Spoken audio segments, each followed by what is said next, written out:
Okay. We're doing Time Thief today? Yes. And S-Force, because Time Thief is short. Hello, chat. Well, yeah, there's like, what, 4 cards that are worth No. Well, maybe worth talking about. Yes, that's true. As a Time Thief aficionado, yes, there's not a lot. But okay, let me rephrase that. There are 6 cards art-wise worth talking about. I don't really think any of the spell traps are. No, Dallas. You probably don't remember them, but there are 6 main deck monsters and 3 extra deck monsters in Time Thief. Oh shit! No, I did forget about the extra deck. Yes, no, you got to remember them exceeds. There's 6 main decks. I thought there were only 5. Yes. No, there are 6. One of them was released not too long ago. Oh, okay. That must be. Yeah, we're gonna and chat for what we're doing. Actually, hold on. The BGM still sounds a little loud to me. Let me slightly adjust my master duel music. Okay. Let's roll back to start. Yeah. So it's as won by our poll. It is Time Thief and S-Force today. I will switch the screen so you can see the thumbnail and your little chat window. I remember to set it up ahead of time. Currently, I am joined by just Dallas. I'm pretty sure Axe will extricate himself from what he's doing right now. Axe and Loth are tentative, yes. Yes. I mean, Axe should. He's just in the middle of another, appointment with somebody. But I hopefully he'll show up. Loth is actually, got, a phone appointment or something, so God knows how long that'll take him. I tried to give them a little extra time, but I don't know for sure. But we're here. We're hanging. So, this won our Patreon poll last month. Only just last month, but it is technically the 1st of November. Hopefully I'll be able to crowbar some suggestions for a new poll out of these guys when we finish tonight. I mean, mine didn't win, so I'm just going to keep it. Yeah. No, that's probably how we'll keep a few of these, but... Okay, yeah, I can do this event. But... yes, our general vibe is we have... because both S-Force and Time Thief, which I think basically what this happened was Axe was split on which one to pick, and then I was like, well, just to pick one and we'll do both, because they're both short. As I said, there are a total of 9 Time Thief monsters, and there are a few spell traps, but we don't really need to get into those. I think there's, one that's worth talking about, in terms of art-wise, because it shows a character. Yes. That isn't a monster. There are some interesting... there's a if it's what I'm thinking of, there's technically a couple that show that person, but... Well, there's one that really clearly shows her. And then for S-Force, there's 10 total. And that is, keep in mind that because S-Force has failed to do anything meta-wise, and the OCG, I don't necessarily know why. Maybe because of the way their one boss monster works. They have a single line, which is make justify. I'm going to assume it didn't do anything in the TCG because their starter was a secret rare. And so there were much more important decks to spend lots of money on at that time. Well, I mean, Time Thief did very well, actually. Oh, no, I'm talking about S-Force. Time Thief has actually done things, yes. And because they're, what I would argue is their primary boss monster, Redoer, is a generic rank 4, you see Time Thieves everywhere. I mean, giving them a little credit, aside from Redoer, there were because, what's-his-face? The main deck boy, pretty boy. Winder? Winder is not an awful card for a deck, so there were a lot of decks. Granted, because of how few cards were good, there was not, because, spoiler, there's one good spell trap maybe, and we're probably not going to show it because it's dumb, it's boring art. Yes, flyback is not very complex, but it is it is your archetype Omni, which is good for Redoer. Because of how when they were released, how relatively few cards there were. Yeah. This was splashed in a lot of decks. Most notably, Time Thief Phantom Knight. Yeah, that makes sense. That was very popular. And I can in general see Time Thief as some kind of an engine or package going in any rank 4 possible deck. because Yeah. why the fuck not? Time Thief.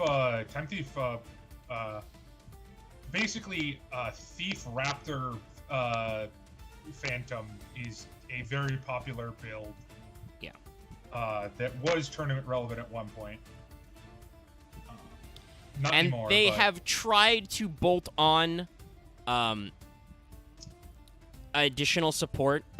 We'll see some of that right out of the gate. I'll be very real. I don't think they can ever fix the problem with Time Thief being a splash deck, because the more they buff Time Thieves, like, unless you make a broken Xyz that is like Time Thief locked, yeah, they would basically have to do the opposite of what Time Thief does, which is Time Thief's thing, or at least the Extra Dex thing, is the fact that they are all, at least I'm pretty sure they're all generic rank 4s. So you can splash all of them. I don't believe regular, or not. I don't know if what's his face is double barrel. Yeah, we'll check when we get there.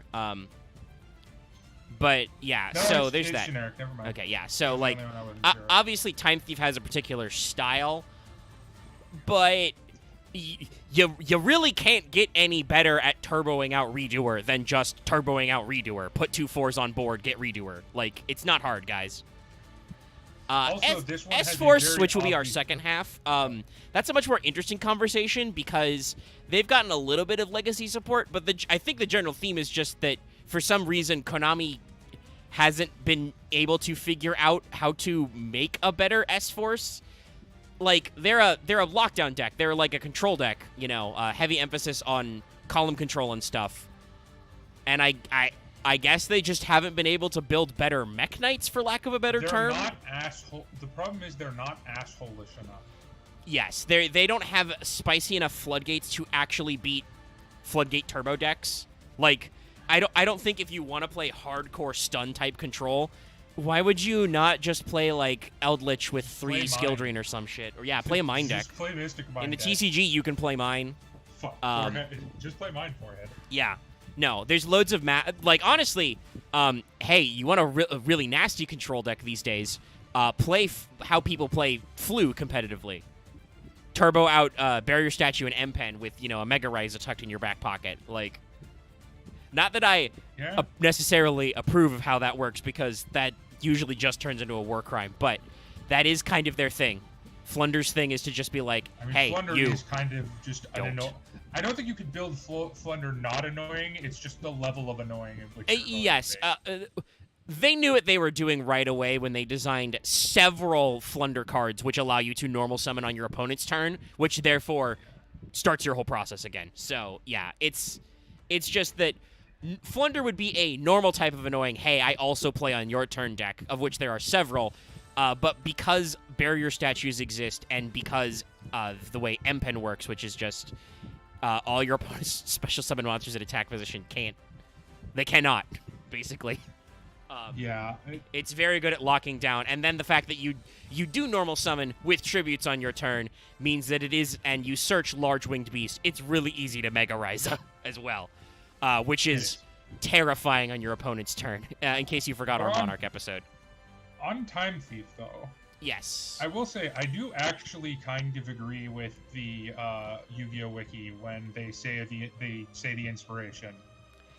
Yeah, I'm not 100% sure, like, the character concept lineups, but I'm not 100% sure on some of these, but the general, like, gist of this, I'm pretty sure it's a Doctor Who reference. Yes, I believe, let me double check, I think Time Thief was a TCG first archetype? Yes, I believe so. And interestingly enough, well, obviously that, you know, lends us to... No, that was Gallery. Give me the... What's the button for Yeah, archetypes? it was Extra Pack 2019 for... yeah. So, yeah, that means that it was in the TCG first and then brought over. So, Time Thief is the original name in TCG. Yes, it says it right at the top. It was introduced in Savage Strike as the TCG exclusive. So, again, it's very interesting that in English, originally, it is called Time Thief. And they do kind of have some cards that seem like they're doing time crimes. But the OCG version of the name is Chrono Diver, which seems to be much more thematically appropriate.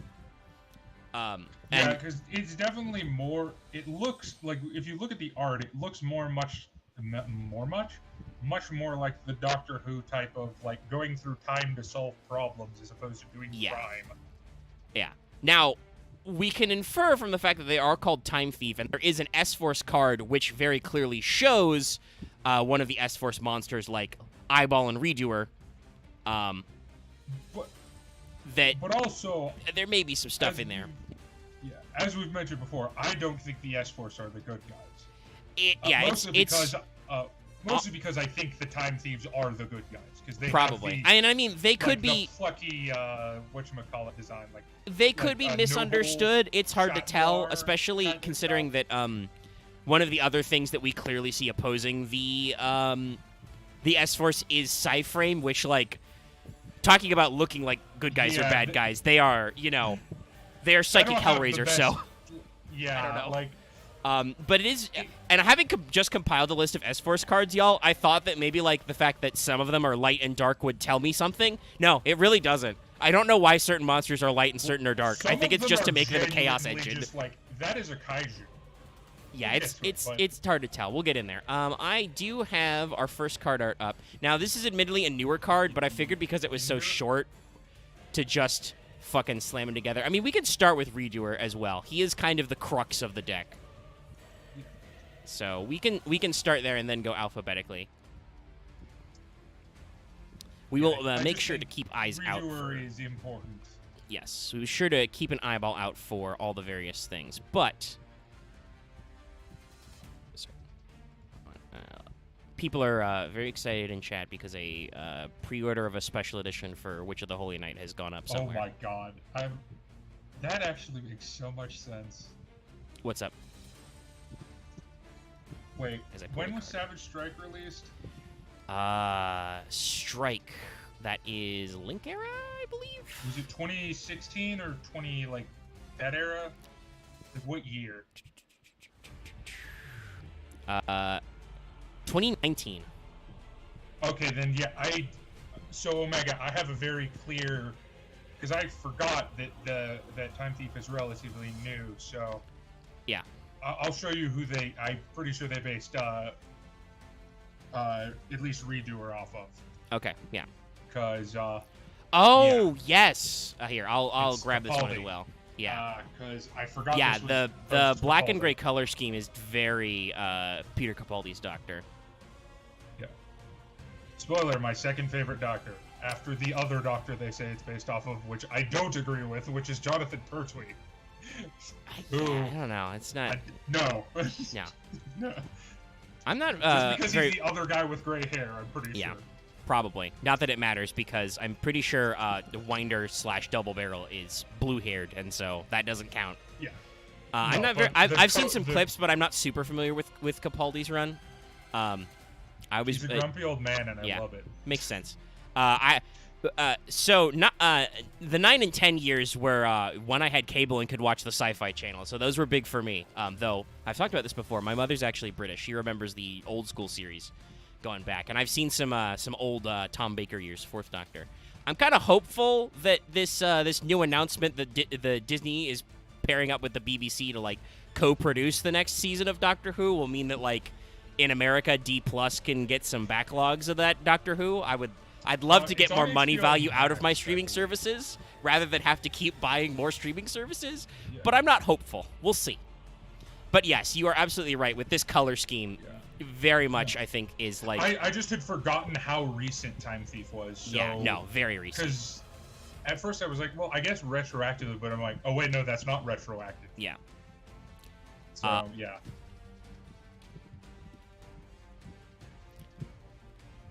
The other thing to say, I think, with this scheme is obviously it was several years later, but calling them Time Thief, this is after Persona 5 exists as well. Oh yeah.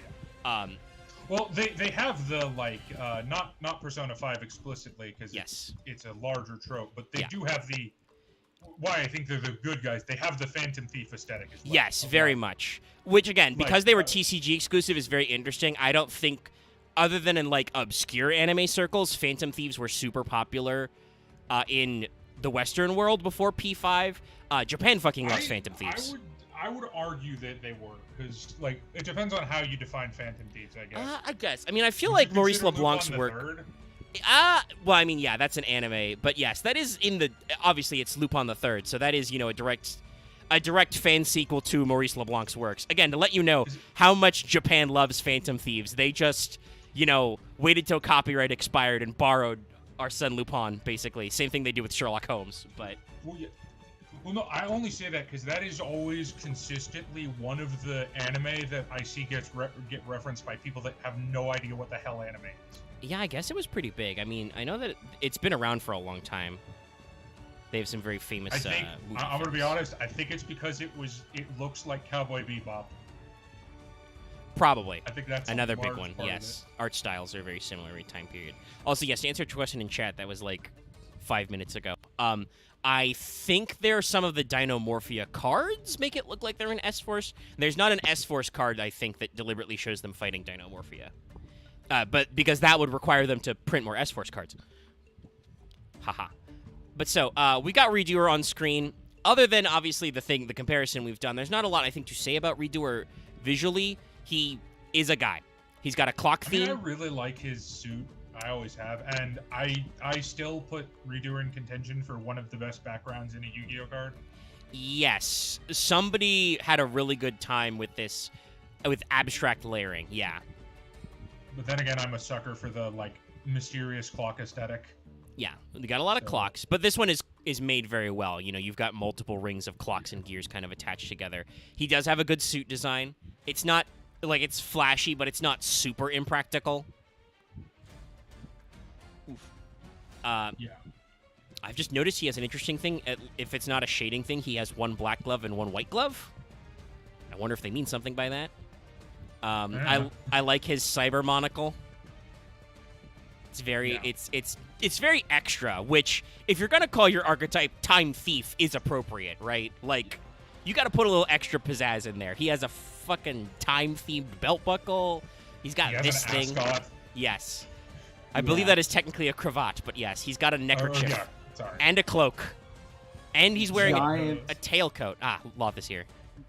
Hello, buddy. Hello. I might end up leaving a little bit. I've been trying to get in contact with people for my phone appointment, and I just got a message back saying, hey, we'll call you in 10. Okay. If you have to take a pause, you got to take a pause. That's okay. Yeah, well, I just thought I'd at least show up. Yeah. Also, the collar on this cape, what the hell? Yes, he's got a big collar. That's little loose levels of collar. Look, yes. I kind of love it because I feel like it fits the character as much as it's weird to say because there is no character. But if you're going for Father Steve, I like it. It fits. Yeah. No. It again. So if all you know is, look, they're called Time Thief. This is their main guy. You're like, yeah, this is the Time Thief. Look at him. Look at this guy. Yeah. And no, you were absolutely correct, Loth. This is a hella Code Geass cape. Honestly, this guy is also Zero's costume is very deliberately extra melodramatic because the Lelouch really is just a theater kid at heart. Do you think he's chess club? No. Send that boy to theater. But Redoer is kind of gangly. Like, he's not full-blown clamp noodle people, but he's lanky. He's a skinny motherfucker. The action pose of his leg makes it look bigger, but if you look at his other leg, no, it's skinny. Yeah. So, he's a twink. The Redoist. Time Thief, by the way, is an interesting archetype. Again, they're mostly rank 4. I think they're all dark. Let me check Perpetua, because I think she might be light for a thing. That's the only thing I can think of, if then. But they're mostly darks, and they are split between two groups. The actual Time Thieves themselves, the humans, are psychics. And all of their various gadgets and vehicles and stuff are machines. Oh, no, she's dark, too. Yeah, okay. So they're a dark mono deck. So Time Thief Redoer, as our main boy, is a dark psychic rank 4. He has 2400 attack, 2k defense, so not the best for a rank 4, but good.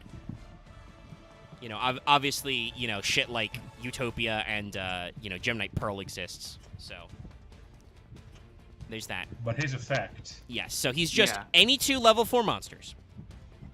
Effect number 1. Once per turn, during the standby phase, attach the top card of your opponent's deck to this card as material. So, first of all, obviously there's reasons for this we'll get into when we talk about why he detaches things, but also the ability of Redoer to just pinch a card off your opponent's deck in standby when they probably can't do anything, very funny.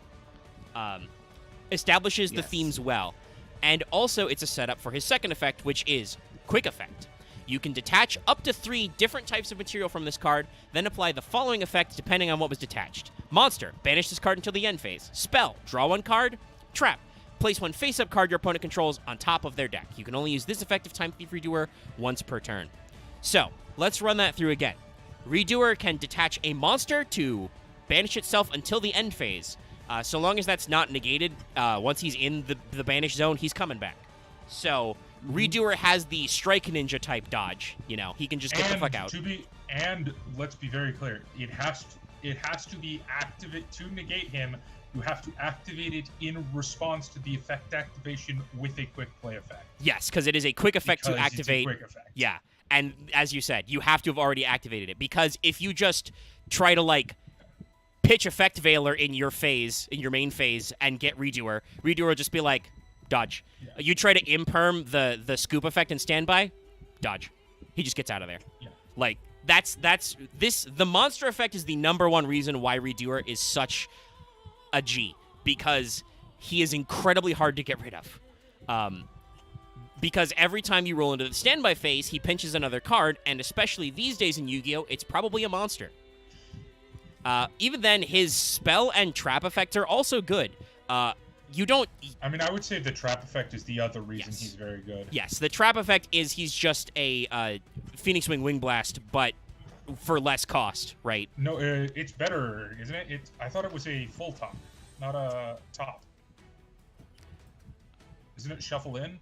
No. It is to the top of the deck. It does not shuffle. Oh, okay. So it just stacks it to the top. However, if you stack in your opponent's turn, that means you will steal that card because they're not drawing it. And it is, to be fair, any card they control. So that's, any zones, monsters, spells, extra zones, field spells, and whatever. there are ways to get, like... Yes. Another reason Redoer is so good is because of 2 cards, really. Neither of them being Time Thief cards. Yeah. One of them is Phantom Knights of Rusty Bardiche. Yeah, Bardiche is a spicy boy. We'll do Phantom Knights at some point. Make him with, yeah. And then he has the free trap activation. The other thing is there are 2 Xyz generic cards which also go very well in Time Thief. If you want to force the spell or trap, Overlay Regen is a normal spell card that lets you just attach it to an Xyz monster's material. And then Xyz Reborn, which is, I'm pretty sure, a staple card in this. I know it's a trap, but revive an Xyz monster in your graveyard and attach it a trap. I would say it is used more than most traps, especially with Redoer. Yeah. If you're not running Redoer, there's not a lot of reason to run it. No. But if you are running Redoer, if your Redoer does actually get blown up, if you run out of material or something, you can bring him back and give him a trap, which lets him bounce, which is, or technically a stack, which is very good. And again, the draw 1 card is not a big deal in Time Thief, but it does give you more consistency if you can attach spells to him. And again, since you don't know what's on your opponent's top of your deck unless you're stacking it first, you will probably accidentally pinch some spells or some traps during your Time Thief plays. So, yeah. Now, admittedly, Redoer is hopped, or at least his second effect, his quick effect is hopped. If you get multiple Redoers on the field, you can pinch multiple cards. I think I built a weird Time Thief Empty Jar hybrid once where my plan was just deck out my opponent. Oh shit, dude! You could play Time Thief Runic. That would be hilarious. I think I remember that. I think you threw it against me one day, and I was just like, okay, let's see how far this goes. I think the funniest thing I've ever done with Redoer is I used what's the heck it's like level mod or Xyz modulation. It changes an Xyz rank. Oh, yeah. And then I used DNA cert. What's the one that has attribute? Transplant? Yeah. I basically used a really convoluted, dumb thing to overlay Redoer with a rank up magic into Rongo Miniad. Of course you did. Which is really funny. It's awful. It's horrible. Yeah, that's like This requires the 30 most yards. the most scuffed, least good way to make a Rongo Bongo, but Exactly. it's funny. But here's the thing: I don't think your opponent will be as mad if you do it that way. Yes, they'll just be They'll like, just be "What are like, you? What? What are you What?" doing? And then you make the Rongo Mini, and you're like, "What? All that for that?" All right, All that so for a let's drop of blood. let's start scooching down that line. We'll start at the top alphabetically. This is Time Thief Adjuster. So appearance-wise, some of this won't be relevant until we get to a few later arts, but you can already see a few things that are important here. There's a hologram lady. She's important, but you can clearly tell that Adjuster here is trying to make Redoer's glove and also has already made his weird holophone thing. So yeah, this is kind of interesting state where this is a monster. I will be honest, this card art kind of gives me spell card vibes. Because like it's not a full body shot of Adjuster. This card is relatively recent. It was in Ghosts from the Past 1 in English, so like it's like a year old at this point. So obviously Perpetua had come out already, but it is kind of an interesting from an art direction. I have a theory. Yeah. Because the whole thing, the Doctor Who thing about it is, the other reason I think is that the human characters are all psychics. And psychics can sometimes be aliens. Yeah. Which yes. Doctor Who is. Yes, Yeah, I could see that. Technically. Also, I think Adjuster was released at the time the 13th Doctor came out, who is a woman. Okay, I could, like I said, Perpetua was already out, but I could see that. Let's go ahead and throw yeah, we'll probably do that a lot until Time Thief gets a solo mode. But this is a good time as any to pull up the card art for Time Thief Startup. Because that shows very clearly, yeah, I think it's fairly obvious, especially when paired with Adjuster. This is future Adjuster / Perpetua, who has already invented the time gloves and the regulator and all the other stuff in the future, and then just tells herself how to do it in the past. Yeah, like if you can see the keypad dog calculator phone looking thing Yes. right there. There's a picture of younger her in the background as Yeah. well. And obviously, in the Adjuster art, you can see the exact same hologram on her little phone thing, which I think is one of the other cards With as well. I don't two remember. other completed gauntlets over there. Or Yeah. gloves. It does very, very much annoy me that they have different hair shades. That does annoy the shit out of me. Yeah, that could be lighting, because the shading on Adjuster makes it look like it's like the middle of the fucking night, and the only light is these holograms. Yeah. So there's some of that, whereas there are very clearly fluorescent lights in Startup's art because it's blocking the view of her parents' faces. So there's a lot I mean, I interesting have going on seen- here. I have seen people's hair color change over the years as they grow older. True. That's true. I don't think it but- usually goes in that direction, but I am an example of that. I was a blonde-haired, blue-eyed child, and I am no longer. I brown-haired. believe I was. I don't think I was ever blue-eyed, but I think I was the same with the blonde-haired as like a young child. Yes, and then as it same grows thing in with- thicker, the pigments Same gets thing better. with the blonde is young with blue eyes. But yeah, so this is Startup. Startup is a spell card. We can mention what it does in a second, but Adjuster. And I just, sorry, every time I say Adjuster, I feel the instinctive urge to say, Adjuster, I hardly even know her. It's my bad. Waka waka. Yeah. But Adjuster is another one of our psychics. She is a level 4 dark. She has 1200 attack, 1800 defense. That makes sense. You'll see later when we get to Perpetua.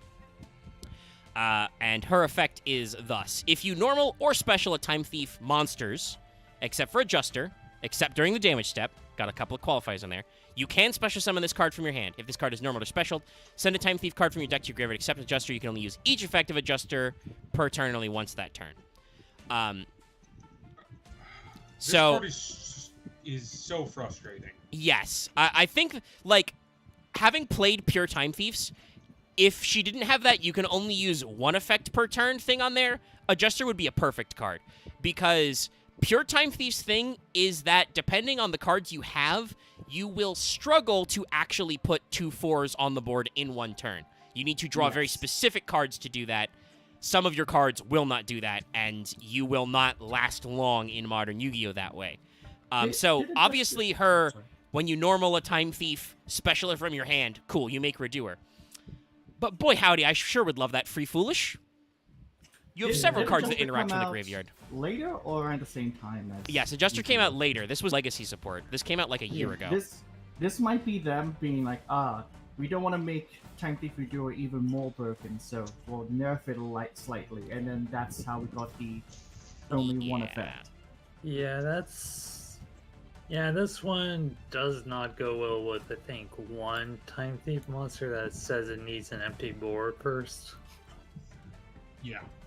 That's the other thing. This card misses timing with, like, 2 of the Time Thieves. Yeah. It's a decent attempt, and if for nothing else, just playing it so you have a better chance of doing it is fine, but it's not an optimal card. Like, yeah, if you're playing pure Time Thief, then like go ahead. But this is one of the cards I would cut if playing hybrid.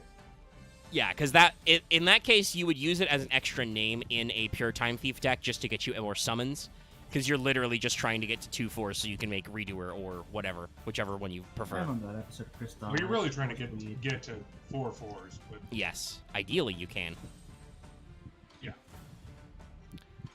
Usually with enough resources. And what Startup does is it's a quick play spell card. You can special summon a Time Thief from your hand, and then during your main phase, you can banish it from your graveyard. Target a Time Thief Xyz monster you control. Activate 3 Time Thief cards with attach 3 Time Thief cards of a different type to your monster. You can only use once per turn and only once that turn. That may also be why Adjuster. I'm gonna be honest, that card's awful. Startup?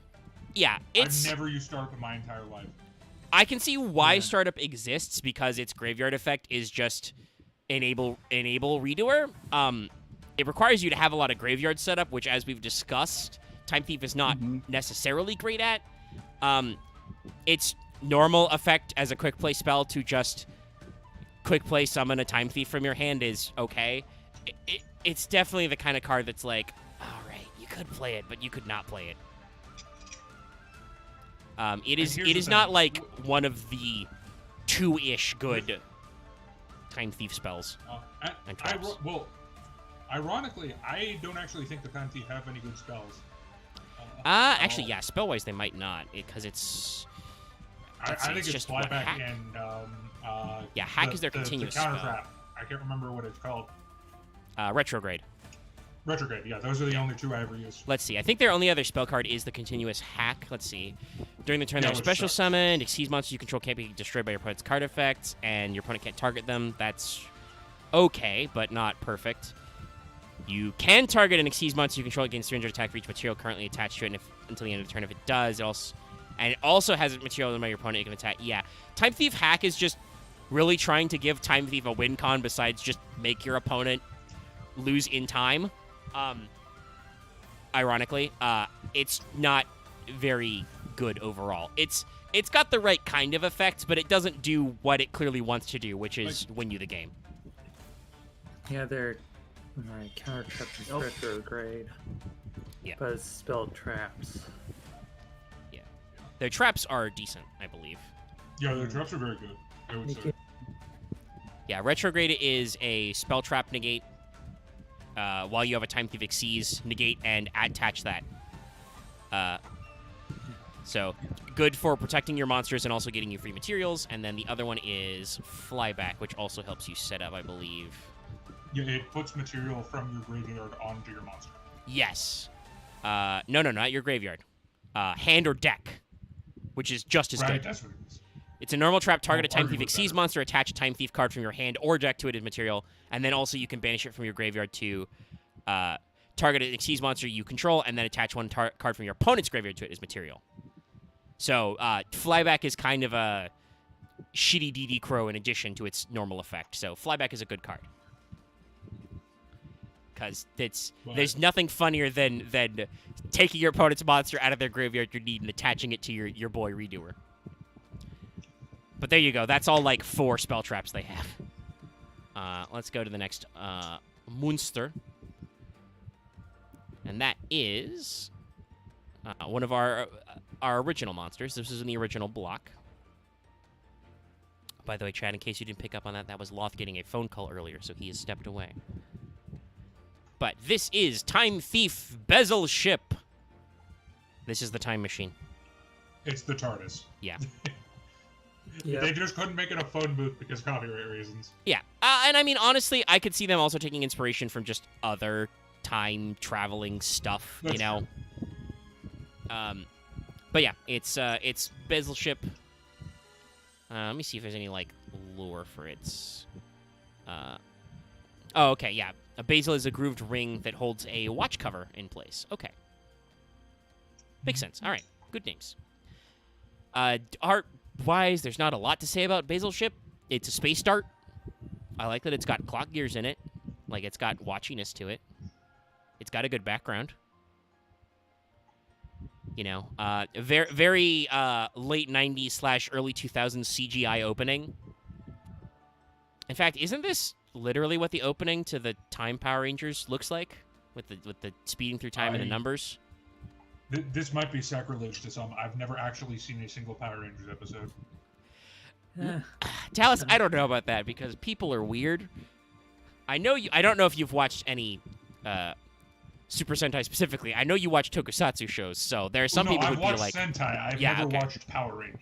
That's what I want there are some people on the internet who would be like, well, that's obviously better. I'm not like that. I just didn't watch it as a kid. I actually haven't Sentai either. I've watched has been as an adult. Yeah, I haven't actually never watched Power Rangers as a kid either. Wrong TV show Cool. channels. Clearly, the magnum opus of Sentai is Battlefield J. Huh. I'll watch it. The only time I watched Power Rangers was, end of the weird Aqua Rangers. They were weak to a frog. All right, so the ship that is Bezel. Sorry, Battle Fever J. Yeah, I don't think there's much to say about it art-wise. It's cool, but it's a ship in time. It's a time ship. It's very glowy. Clearly, magnum opus. Yes. Thank you, Dallas. So, Bezel Ship is a dark machine monster. I told you, their gear is all machines. It's level 4. It's got 1,000 attack, 2k defense. Quick effect. Tribute this card. Target a time thief exceeds you control. Attach one card from your opponent's graveyard to that monster as material. If this card's in your graveyard, you can detach from an Xyz monster you control, special summon it, but banish it when it leaves the field. You can only use each effect of Bezel Ship once per turn. Bezel Ship's not my favorite Time Thief card. It's a little clunky to work. I always feel like I have the wrong ratio of this card in my deck. Yeah. No matter how much I put it in. Yeah. Like if I put in 1, it's too few, and if I put in 2, it's too many. Yeah. Like, okay. I mean, obviously, you can kind of see their logic, but it was 2019. Setting a 2k defender in passing is not good. This was the same set Borreload Savage Dragon came out in, guys. So, yeah. No. Not ideal. No, yeah, the only like use of this card is its graveyard effect. Yes. Now, obviously, like, because that sets up its first effect, that's funny. It's a quick effect, you know. That is actually kind of like a DD Crow. You know, your opponent tries to target or activate something that needs to be in their graveyard. You're just like, quick effect. Tribute Bezel Ship, attach your monster. But it's trying to, I think, add more funny haha control elements with, like, attaching your opponent's cards that is cool but not necessary. You're much more likely to use Bezel Ship's graveyard effect just to get you an extra 4 so that you can set it back up. And an important thing to remember about Xyz materials, when they're materials, are not on the field, which means that if you turn them into mats and detach them, they do not get banished. I'll push back a little bit in that I think it fits into how Time Thief, or one of the ways Time Thief is meant to be played, because I do think Time Thief is a control deck. No, yes. They are obviously a control deck. Like I said, I think it is appropriate to match those effects. It's just that it's a little too complicated for that, right? Like if Bezel Ship was just DD Crow, like if its quick effect was pitch from your hand, Because it's not like you can do it like DD Crow for free, right? You still need to control a Time Thief Xyz monster specifically. That would be much more efficient, but it's not, so there's some clunkiness with having to get it out to tribute it. No, It is a quick effect, so that's pretty funny. This card is forever the one of that I will never draw. In Yeah. my deck. It's just, yeah, it's a weird one. All right, but moving on. Yeah. This one is also a little bit later. Oh, is this the one that is still never played, even though it's the most recent card? Not, well, I mean, technically this one's younger than Adjuster, but I think you may be right. I don't actually know. This is Chrono Quarter. I don't really know if it gets a lot of action.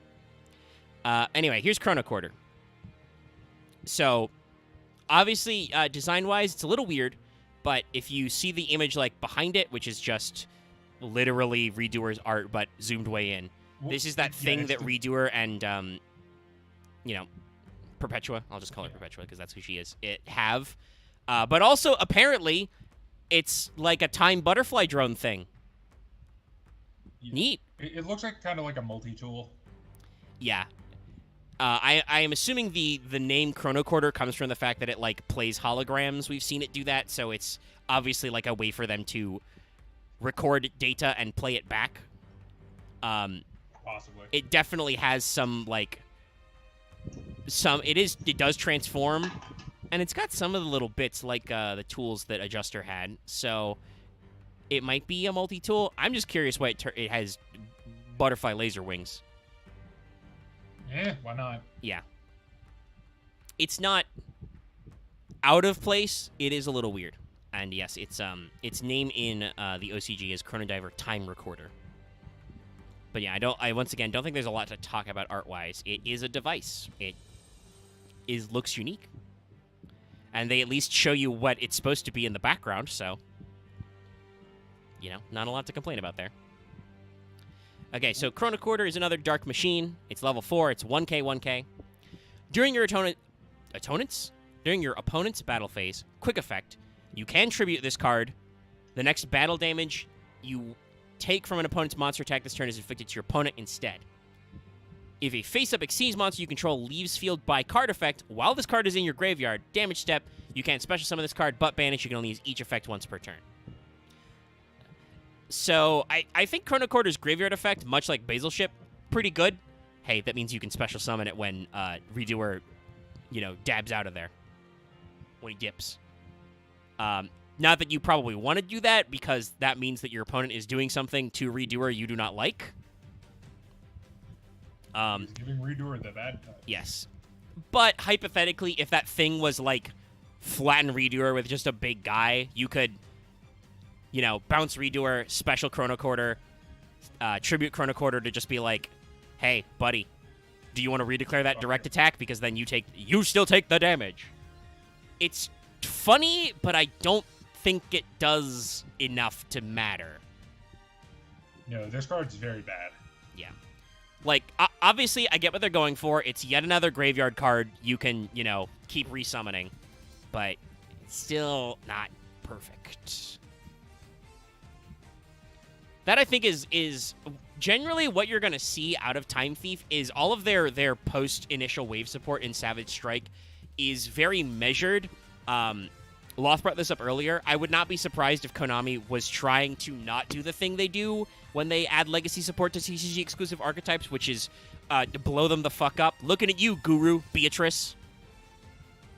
Not that Time Thieves were nearly as bad. Well, not that BA was...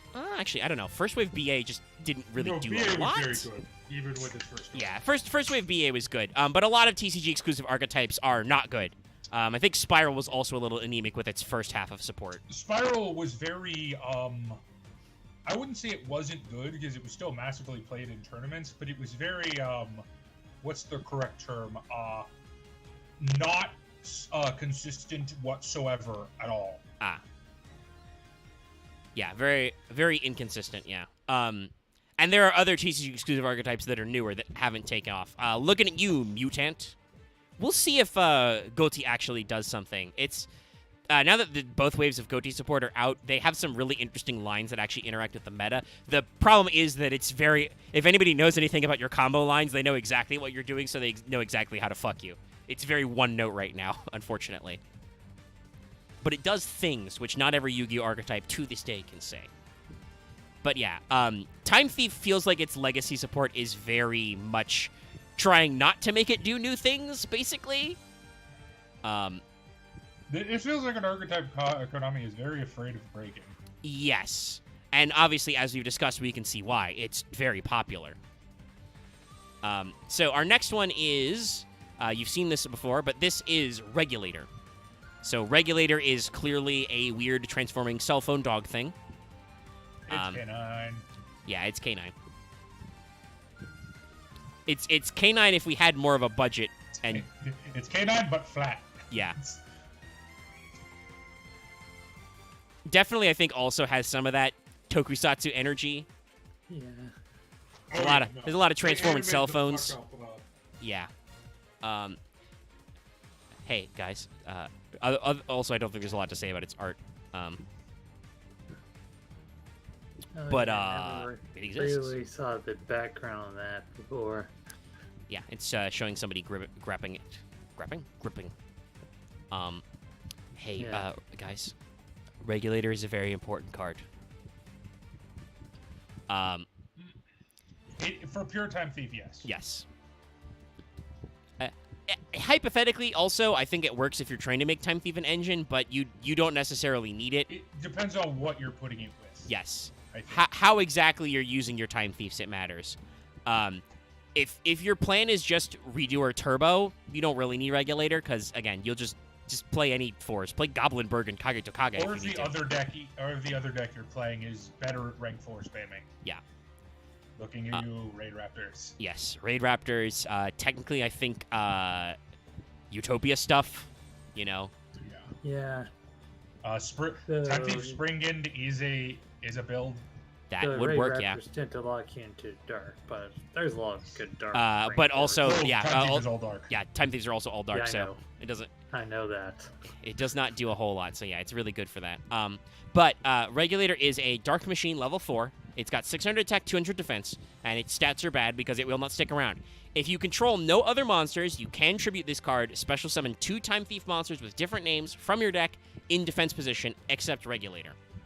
When an Xyz monster you control is destroyed by battle while this card is in your graveyard, you can special summon it, but banish it when it leaves the field. So, if you're playing pure Time Thief, until Adjuster came out, this was like your second good normal summon. Because if you can turn 1, draw Regulator, normal summon Regulator, tribute Regulator, boom, there's your boy. There's Redoer, or whatever you need, right? Obviously, if you control no other monsters is a limiting factor. This is probably why Adjuster does not play well with some of that stuff. I guess that's just to keep you from making a 3-mat. Yeah. Actually, Rongo Bongo's not banned in the OCG, is he? That's why he's not banned in Master Duel, right? He's not banned in OCG. Yeah, okay. I think I see why. I think they made Adjuster that way because I think she came out because she was in Ghost from the Past, which is like a weird, collection of promo sets. I'm pretty sure the OCG made her, but they did the smart thing and they didn't make it so that you could, pair it up with, Regulator easily for extra summoning. You got to be careful about what you do in what order. Because then you can get 3 mats on board. What's Gossip Shadow's status? I know that's what they banned in Master Duel to stop the Rongo Bongo decks. I think it's hit in the OCG. It might not be, though. Anyway, Regulator is one of your good starters in pure Time Thief. Like you said earlier, it's not necessary in other engine cards. I'm going to be real. I think the Bamboos and Gossip Shadow should be banned in the TCG. Why? Possibly. Just because it hey, prevents guys, we're in card. chat. We're in an interesting one. I'm about to show you a card that's not in Master Duel yet. It's a card from this year.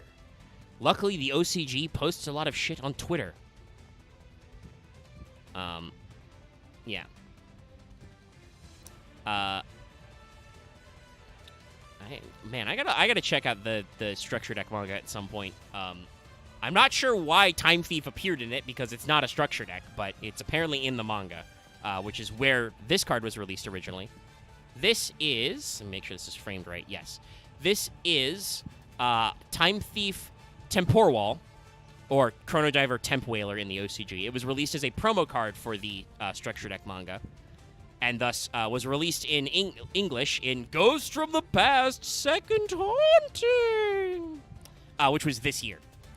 So I guess we'll see what Master Pack they cram this shit into in Master Duel when they implement it. Hey, Master Duel, you know what you could do? Fucking just put it in the secret pack. You can do that. Nobody will complain. Anyway, yeah, Tempor Wall. It is clearly some kind of time bike thing. Jet ski, time jet ski. I feel like it's a little, like, non-Euclidean. Like, Cthulhu time jet ski. follow me on this chat. What is happening here? Like, because I thought that, like, this bit is obviously curved and flat. Counter, I think it's just drawn poorly. Also, it could be. Yes, it could just be drawn weird. But, like, there's some weird lines and stuff here.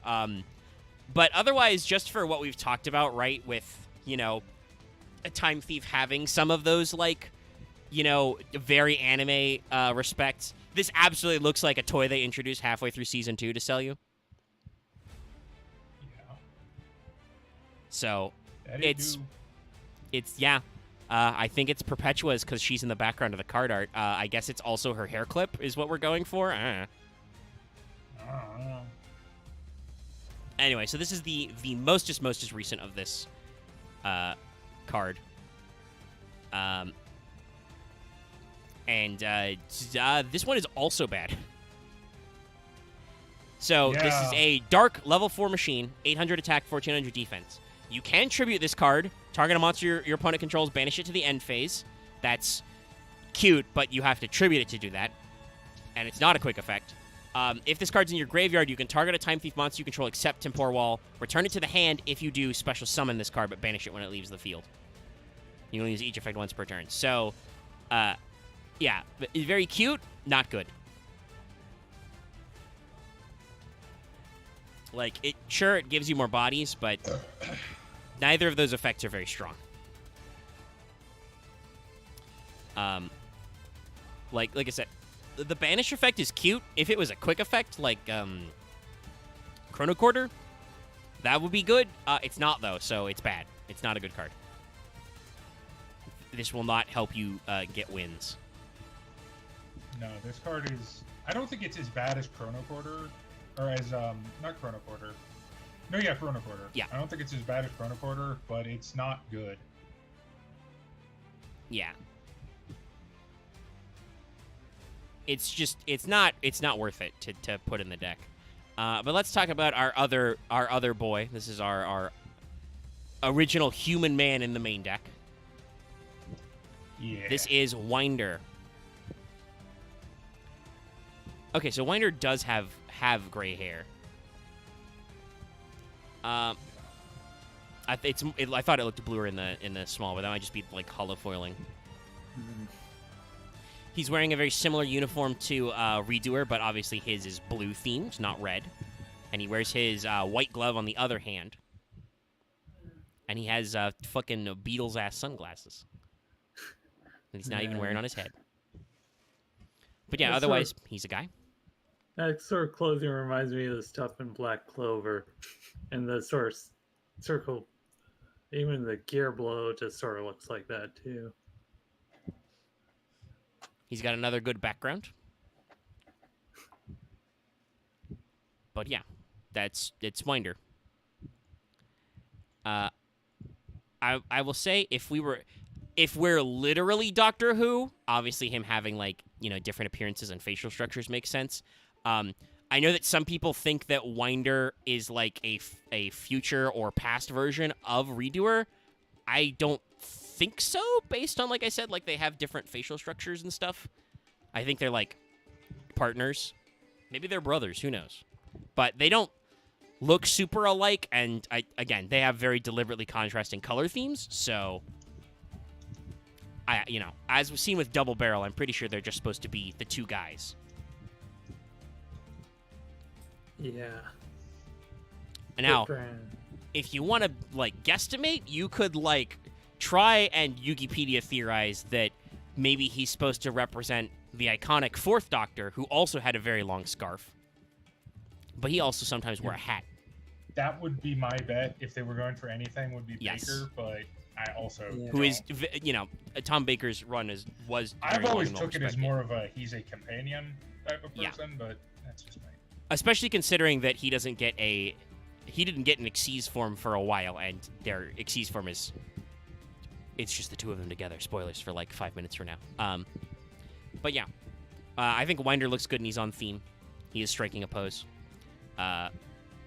He is part of the initial wave of release in Savage Strike.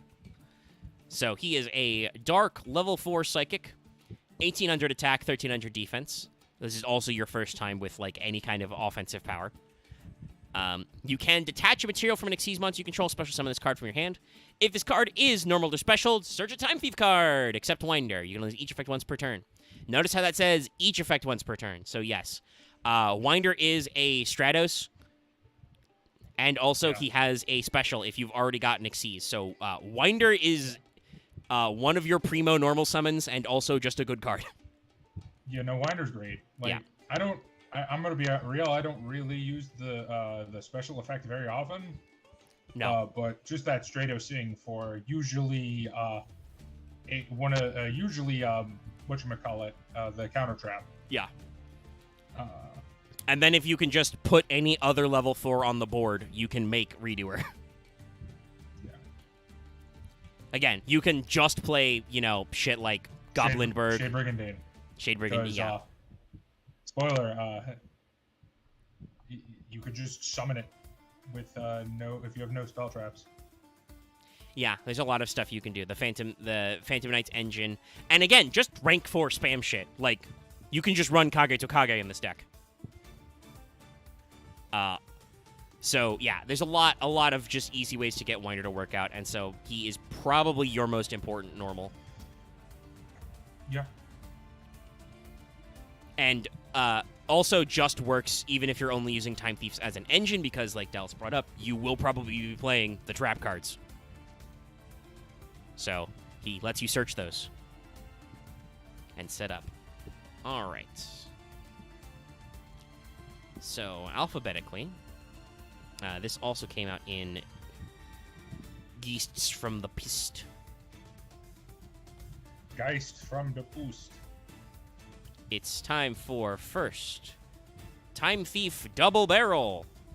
Look at them, they're together. They're falling. They're jumping out of the Basil ship with no parachute. But yeah, here, it's just them together. They're doing a cool time jump. Yeah. Yeah, with them both there, it's like the crossover between Doctors, or it's the Doctor and the Master together. Yeah, no, that's yeah, because once again, Doctor Who is very. They did invent the phrase "timey-wimey." Yes. Yep. They've done a lot of bullshit with crossover episodes over the years. But this definitely, like, if they are the same guy, we're definitely literally just Doctor Who, because now you can see that they really do look different. Like, Redoer's hair is very white in this, and he has a different eye color. And Winder has the scarf that the infamous Fourth Doctor had. Yes. Well, not the same And scarf. also- but a scarf. Yeah. Also, Redoer's Redoer's tanner. Yes, Like, they have he different skin tones. yeah, and they've- eyes. yeah. I mentioned the eye color, but yeah, they have a different skin tone and stuff. But very similar shoes, underboot. No. Well, yeah, they're obviously working for the same organization. they're wearing the so, same yeah. uniform, I think, because Retrograde shows older Perpetua throwing them back in time in the ship. So, and this is them jumping out of it, obviously, into a neat little future city. But Dallas, if you want an even dumber reference, it's Decayed in the end, about to steal some That's shit. also fair. Now, let me get. Also, apparently YouTube doesn't like the word twink. It didn't show up in the stream chat. Oh, interesting. 'Cause I typed it in stream chat, but it's not Why? showing up on stream. Man. Do they think it's a slur? I funny. mean, I think some people think it's a slur. I'm not gonna get into that. I see it in the master selection, and it's not like this post has been removed. But yes, you are correct. It Let did me not be get filtered through to very clear. The people who it's directed at usually do not use it as a slur. I'll put it that way. I've been noticing a lot lately where I'll say something in stream chat, and then I look at the stream itself and I'm like, I see YouTube doesn't like that word. It might also be the third-party site we use to filter the chat, because like I see it in my list. But yeah, so Double Barrel is another Dark Psychic Exceeds, rank 4, 22-22, so kind of evened out between the two parallels. Any two level 4 monsters. When your opponent activates a card effect, you can detach up to 3 different types of material from this card, monster, spell, trap, then apply the following effects depending on what you detached, in sequence. Monster, this card gains 400. Spell, take control of one face-up monster your opponent controls until the end phase, but it cannot declare an attack nor activate its effects this turn. Trap, negate the effect of one effect monster on the field until the end of this turn. You can only use this effect of Double Barrel once per turn. So Double Barrel is just more redoer bullshit. Obviously, without the way to just attach itself, you're a little more reliant on your traps and stuff to actually get those extra materials. A very active redoer. Yes. But it definitely gives you more flexibility because this gives you basically multiple negates. You can take control of a monster and make it so it can't activate its effect or declare an attack, so that can really fuck up their game plan. Trust me, I know. Creature swaps and change of heart shit is very nasty. As a person who actually runs Live Twin present. People don't know what to do when you take their monster they really need and replace it with one of the Evil Twin Link 2s. They just don't know what to do anymore. But it has a, negate effect on trap, and it does have a decent attack steroid that will take it to 26, which is fairly big for a rank 4. Probably not enough to save your butt, but, it helps. But yeah, I don't think because Double Barrel isn't as sticky as Redoer, I don't think it's as, strong and omnipresent, but it's definitely a good card to have because it gives you more options. Yeah. Like, Double Barrel is like what I would like to call the odd one out to me of the extra deck. Yeah. He's not bad, it's just the other two are better. The So other you two, I usually think, are a don't little make more him. focused. Yeah. So, well, let's pull up the last one. Here she is. I've been talking about her, but this is Time Thief Perpetua. And this was about a year after the original support. This was printed in Ignition Assault, so this was our second wave, kind of. So Perpetua, it's the past form of the setup lady, and then what we now know to be this is Adjuster with her Time Thief gear. So, she keeps the theme. She's got, kind of the same uniform they do, but she wears it in a different style. She's got a glove. I think her hair actually does look a lot more like Setback's color style now, or Startup Start color. So it's probably just a lighting thing in Adjuster. But she has 2 accent colors. She's got purple and pink, so kind of a nice between the the blues and the reds of the other two guys. Now we just need to make the 4th extra deck monster, which is all 3 of them together. Make it like a rank 5 that can stack up. And of course, the one leg near the slit in the skirt is the one that isn't wearing a big ass boot. Yeah, she's got some asymmetry. I mean, she's younger. Make the rank 5 be able to just steal for extra deck monsters from your opponent. That would be funny to pick off the top of their extra deck. Give different effects based on the extra deck. But yeah, so this is Perpetua, doing her very anime-ass, sci-fi look, wearing her coat weird. She's got a puffy pirate shirt.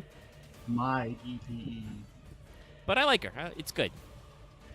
She's a little sassy. Perpetua is a very good card, in my opinion. Yeah. For this deck. Also true, yes. Time Thief Perpetua is a Dark Psychic, rank 4. She's got 1900 attack, but 2500 defense, so kind of, the opposite spread from Redoer. She is, again, generic, any 2 level 4s. During the standby phase, you can detach 1 material, then target a Time Thief in your graveyard, except Perpetua, special summon that monster. Quick effect, target 1 other Xyz monster you control, attach 1 Time Thief card from your deck to it as material. You can only use each effect of Perpetua once per turn. So, Perpetua basically keeps recycling monsters out of your graveyard, and then also she lets you stick whatever the fuck you want on your Time Thieves from your deck. Yeah. Her and Redoer together are pretty good turn 1 board. Yes. Yeah. Yeah, and as you said, ideally you want to try and get it so you can actually get 4 4s on the board. Not unheard of. Yeah. With the right extenders. Because because everything is a quick effect, so the way they interact is very good. Yes. But yeah, so Perpetua, pretty decent card. Obviously, again, doesn't really win you games, but she's a recycler, and then she gets to set up your Time Thieves, and if you can set up Redoer correctly, again, he is a Strike Ninja, he is an Upstart Goblin, and he is also a Feeding Swing Wing Blast, so if you stack him correctly. I think this might be the only reason to play at least some copies of the spells, especially with now Double Barrel, is just so you can Perpetua to attach a Time Thief spell. Yeah. But that is probably the only reason why you were playing those cards. It honestly makes some of the other monsters, like, to me, she makes whatchamacallit better? The TARDIS, the ship. Basil ship? Yeah, because she also in the standby she phase makes can Basil just ship summon a him lot. back. Also, she can attach it from the deck, so you don't have to, like... play True, it. that's also, yeah, correct, and that puts it in the right place. So yeah, there's a lot that Perpetua does that is very good, I think, to just overall. A very solid card to the deck. And I think that is kind of the thing. You'll notice through all of these, again, this is why we say Time Thief is a control deck and why Time Thief is very often splashed as an engine in other decks. Time Thief doesn't really have a knockout punch. I think that's what Hack is going for by giving you a direct attacker, but you still need to do that, like, multiple times, because you do get 300 per mat, but, God, you would need so many materials on Redoer to make it an OTK. It's just not feasible. Realistically, the knockout is generic rank 4s. Yes, the knockout is you do the Utopia the lightning line and your opponent just explodes. And hey, you only have a maximum of 3 extra deck monsters, which, other than Redoer, I don't know if you need 3 of. You probably run 3 of Redoer just in case, because he's good. If you can set up more Redoers, he's fine, if you're playing, like, a pure Time Thief build. But yes, there's a lot of rank 4 shit you can just run. You can also use, like, Dark Rebellion to just blow your opponent out of nowhere. Lots and lots of lines. If they wanted to make Time Thief pures good, they probably would need to give them some kind of bigger punch. Also, hey, I don't know, just hypothetically, give them a field spell that lets them recycle their banished monsters. Like, they don't have to be good, but just a lot of their machine boys banish themselves when they leave the field, so... Perpetua can't help you if they're banished. So, definitely could probably use a little bit of assistance in there. But in general, a good deck. A very flexible deck, and the fact that it is so flexible is probably why a lot of their named monsters and, spell traps aren't crazy broken. Like, I think, overall, Double Barrel is a pretty good addition. He's a fairly recent one. He was also in Ghost from the Past 1. That gives you, monster negates, which is a kind of a thing that Time Thief didn't really do on their own before, because Flyback is only spell trap negation. That is true. But it's just another option in your toolbox. They play very well with other dark decks, with other rank 4 decks, and especially with other rank 4 dark decks. God, those have never been good. Nah. Armageddon who? What's that one-of card? Nah, it's fine. But yeah, no. So there's a lot to be said about Time Thief being excellent. All right. So that's our last Time Thief. How long have we been going? I think it's about an hour. Yeah, it's about an hour. Okay. I'm going to deliberately at Axe because whatever the fuck. No, don't. It'll be way funnier. Please. It will be funnier if I don't, but I don't know if Axe will switch because Axe said he might be late. But his other thing he's got going on has he is now over an hour late, and we are about to do S-Force. No, don't add him. Don't add him. Come on. Sorry, I realized I was muted. I was saying don't the entire time as well. All right, I'll let chat decide. Do I at Axe that we're about to start S-Force, which is the thing he wanted us to do on Fail Portrayal? Type in. Here's the thing. Type it in chat. Just don't. Add Oh wait, hold on. Wait. He's typing it. Is he watching the stream? Oh, okay. I don't know if he's watching the stream, but well, Axe, if you are watching the stream, we're okay. You are. You could have typed that in the shit. YouTube chat. Well, we're about to start S-Force, so that's what we're debating, buddy. All right, I'll go cue that one up. Oh, that was really funny. Well, I think the bit was still good. Okay. Are you speaking to us from the other side? Well, we were dealing with a psychic archetype. Ah shit, he's here. Okay. Scoffer. Okay. So, S-Force, which is not a TCG exclusive, came out perfectly normally in. I'm sorry about that. I was just like, I started time thief, so it's like, cool. I have time. I can time. I can wait. Use. Oh, okay. I see. So S-Force was an archetype released in Blazing Vortex. Obviously, this is probably why it did not break any meta backs because, listen, I personally like Blazing Vortex. I think it's funny because it's got Armed Dragon Thunders in it. And I guess, do we use regular? Yeah, Tri-Brigade Kit was relevant at the time. Yeah, remember when Tri Brigade was actually important? Yeah, no, they just replaced it with Branded and then, with Despia, then with Branded Despia. Remember like when Tri Brigade was like the tier. Yes, I don't have any. it fun was. It memories was of in fact Tri-Brigade. about a year ago, or a year and a half ago when this set came out. Yeah. Damn. But Ignition Assault was full of all kinds of stupid, funny legacy support. But it did have some original cards, of which one of them was S-Force, which is canonically short for Security Force. It is written S-Force in English in Japanese, but it has the katakana to let you know that they are, in fact, Security Force. They have a symbol, which I have been provided with a transparency of. Let me see if I can copy it correctly. Nope, it's pitch black. Hold on. I'm going to fiddle. Before we get into that, Axe, did you have any thoughts about Time Thief, or were you perfectly content not having thoughts about Time Thief? I was content because I was doing Durlag's Tower and I made it to the final boss, and I have to go back to the final boss after this. I have no idea what that is. Baldur's Gate stuff. It's whatever. I spent the entire day doing it. Sorry. Wait a second. We noticed. Hold on. Yes, But- I cannot grab. So the I guess what I music. was like, I probably had weird thoughts about considering like how the supposed story of it was told to me, and probably had weird arguments about it. So yeah. Well, the story that was told to you was fake because there's not any story.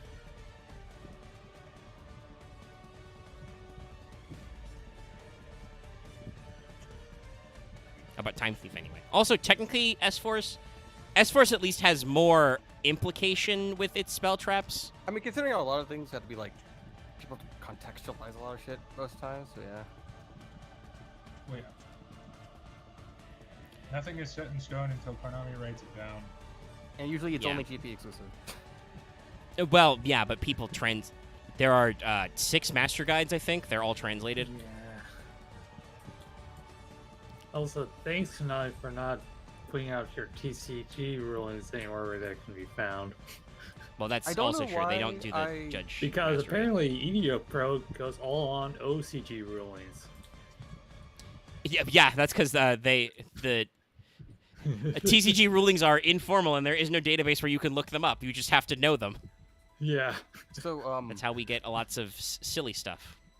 I got back into I think I got back into Yu-Gi-Oh for like trying out Psyframes, and then like, I went to S4 or something immediately after because it was the aesthetic I liked, but not it actually I could do things on my own turn.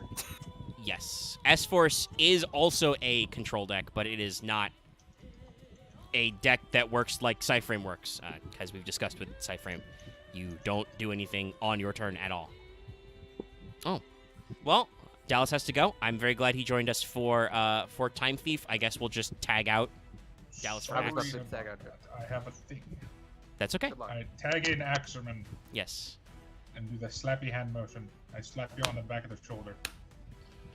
Butt pats all A around. tag. Okay. Anyway, I have the card art for our alphabetically first man. This was not in the first wave, but there haven't been a Some lot. later ones. Yeah. Because there's been two, and it was, well, no, not technically. There's I don't know if you can call it a wave. It was just one card, but there is a third time an S-Force card was released. It also didn't do anything. because it was like they had the original wave. Then Yes, they had the two bulk of extras, them and were then- in the bulk of them were in Blazing Vortex, and then the very next set, Lightning Overdrive, there were two more, including this guy. This is S-Force Dog Tag. And then there's the plus, but I don't know what that one does. Oh, was the plus? That might also have been. Retroactive was the thing I was thinking of. I'll figure it out. There have been a few sets. They have not really done crazy anything. I'm I kinda think sad about that. S-Force... Aesthetically, S-Force is one of those archetypes that, like, looks like it should take off. They're built to be They're- kind of one of those interesting collages where, like, they're all different types. They're They cyber are future Spec Ops, yeah. lights or darks. I mean, I don't know if you would say Spec Ops. They are Or security like a force. yeah, they're like Blue Star. They're cops. They're future cops. But I would assume that kind of the idea was maybe to go into a like chaos type thing. I think the main thing that's honestly holding S-Force back is the lack of a dedicated extra deck toolbox. Obviously they have Justify, who is kind of their boss monster. He is their He's really ideal good. end It's board. just, he's also not really a board ender. He's a response card. Yes, he is a funny man, and we'll get to him at the end here. But they don't really have anything else to go in the extra deck, and honestly, because they're all kinds of different types and attributes and stuff, I don't really know how you best build an extra deck for pure S-Force. It's usually So, just Nightmare with utilities. oh yeah, but that's just as anybody, you know. Fair, yeah. Like when I'm playing Live Twin, I know 9 cards in my extra deck because there's 3 copies of the 2 evil twins. Technically the 3 evil twins because Trouble Sunny, and then you can splash in some other stuff. I've got a Zeus engine. I've got Access Code because it's funny. Closed Goddess of the Underworld. Unchained Abomination is still great as a board breaker if I'm you're not sure going what second. they would do, but S-Force honestly could use a Link 1 and 2. And maybe a 4. Yes, no, that's what I'm getting at, is they definitely could use like a Link 2 or a Link 1 or something. Especially because, hey, guess what? The way Justify works, there's no like Link climbing after that. He Yeah. has 3 arrows that point towards your opponent's zones for mechanical reasons, so he's kind of a dead end. Once So- he's there, you can't really Link summon anymore without getting rid of him. I don't know if is- that's the idea. Like, S-Force is part of a weird series of archetypes I really love because the way they play correspond to a weird, like, how they actually function narratively in a dumb way. I don't where know it's like- about that.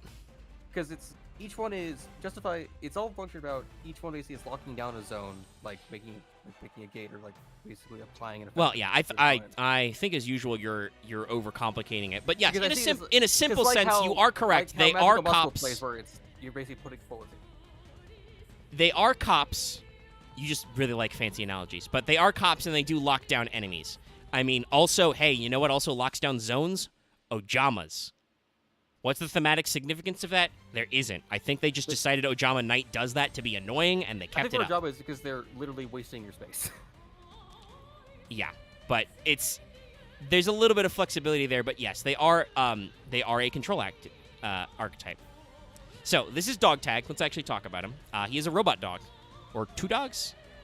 A robot It's Orthus. Yeah. yeah, or It's pretty good. You know. we got Cyber Brains. Yeah, you can see their little positronic brains in there. There's nothing really bad about these designs. I don't think it's a huge standout, but yeah, it's a robot dog. He's got a laser I think tail. It's a cool, yeah. I think you can see that it's made of different parts, so like there's a nice mechanical design there. Yeah, they've done the good thing with mechanical design by paying attention to its joints. You can see how its body flexes. I think the green and black is a good color scheme. The background is kind of generic, but you know he's going I think fast. this is also. I remember this one being a bit awkward because this one's a reactive card compared to the other ones where it's preemptive. Some of it's ours. It's got some interesting effects. So, if nobody else has anything to say about Dog Tag's, appearance. No. I will scratch my Bork nose. dog. Okay. Bork. Dog Tag is a light machine, level 5. So, you know, kind of can't go for a normal summon easily here. Right, because each one's a different level. 1600 attack, 2100 defense. During your main phase, your opponent cannot activate effective monsters in the same column as your S-Force monsters. This is okay. Unfortunately, it's only your main phase, so that's a little limited. It just prevents them from like counterplaying. Yeah, but that's... Mostly you just, you know, don't do that. Like, I get what they're going for, but the thing you do, especially during this time period, was you try to set this up, and then your opponent just goes, no, I solemn you, or no, I borrow you. Or no, I use my negate that's not in the column to get your guy out, and then I don't do that. You know? Yeah. It's a decent try, but only during the main phase definitely limits its play. But anyway, it does do a thing where your opponent can't activate monsters in the same column as an S-Force. If your opponent normals or special summons a monster while you control an S-Force monster except during the damage step, you can special summon this card from your hand. You can only use this effect of Dog Tag once per turn. That second effect is, I presume, what you were talking about with it being That's more what I remember reactive. it as, 'cause I didn't remember it's this how column you effect. it's how you easily get Dog Tag out is you wait for your opponent to do something and then summon him. Unfortunately, that would be a really great effect if he blocked monster effects in your opponent's turn, because he does Honestly, not. It's not super great. It's the thing where it probably should have just been during your opponent's turn. They cannot activate effects in the column. Yes, that would be a much better floodgate. And I gotta be honest, I don't know why they don't do that, because you can play 3 fucking skill drain in the TCG. So, meh. But these are gameplay design decisions we don't know. Much like how we don't necessarily know why some of the more recent Time Thief stuff isn't really good, other than I guess they just didn't want Time Thief to be fucking busted. All right. So, our next one was also in that Lightning Overdrive set, so this is technically second wave. But again, I don't think the waves really matter for S-Force, because we'll still do Justify at the end as kind of the climax. This, though, is Edge Razor. That's his name in both languages. Nah, man, it's a street samurai. Nothing personnel, kid. We're going in a weird order, but hey, this one's. I mean, we're going in alphabetical order. Oh yeah, I didn't. Right. Yeah, I didn't think about that. This is also, and again, this is also Lightning Overdrive, so very I close never together. get to see him this close. I don't know what I didn't. Yeah, I I always mean, thought he was most of these cards are in Master Duel. I didn't ever. Weird thing about this is I always thought he had it was like the monk kind of thing of like there was like the green thing around the hat was like covering most of his face. I didn't know there actually was a helmet under it. Yeah, no. He's a cyber samurai. I knew that part, but I didn't actually know the detail of like the layers of armor. Cool. Street sam. Actually, a lot of like nice detail to this. Ah. Okay, so we can officially say that Wizards of the Coast is creatively bankrupt. They stole this aesthetic for their Magic set Neon Dynasty, because that didn't come out until 22. And this came out in the year 2021. I mean, it was Kamigawa. which Yeah, was but the original Kamigawa was just Japanese, buddy. Fair. The Neon Dynasty part. But yeah, no, I mean that's the only thing I have to say. He's a cyber samurai. I like a lot of like the details to it, like the armor plating and like the cape and cloak. and, Yes, no. It's a very good art. You know, the interplay of like the holograms, and then he's got his robot armor. Very, very solid. It's a good color scheme as well. You know, red and gold go together. Black, red, and gold go together. But then he's got the This might accent be- color of the light green. This might be a shot in the dark, but I wonder if it's more cyber-like because he's involved in Link Monster. What was that last word you said? more cyber-like because he interacts with Link monsters. I mean, I think he's more cyber-like because he's a cybers, but I guess hypothetically they could have decided that afterward.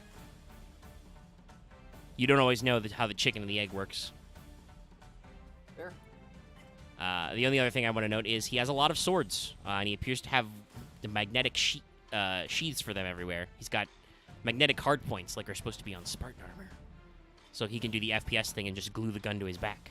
I think he has a weird S thing hanging from his hat. I can't tell what it is. I think it's more of a lightning bolt because the... Actually, no, that's part of the S-Force crest, actually, now that I look at it, because he's got the crest on... I just realized I'm clicking on my browser. That's the S-Force crest right there. And that looks like it has that kind of lightning bolt symbol in it, so... It's part of the S-Force crest. It is the S part, not the F part. Anyway, solid armor design. Edge Razor is a Doc Cyburst level 4. Again, I have absolutely no idea what the different attributes mean for S-Force monsters. Each of them are all different level, too, I think. No, I think there are several 4s. Right, There's at least multiple 2. 4s, but yeah, there's like 2 4s, but the rest are like I mean, that's... level. Here's the thing. If you have if you do an archetype where your oops all different levels, that's how you turn into Infernoids, and just you're hard locked at like 10 guys.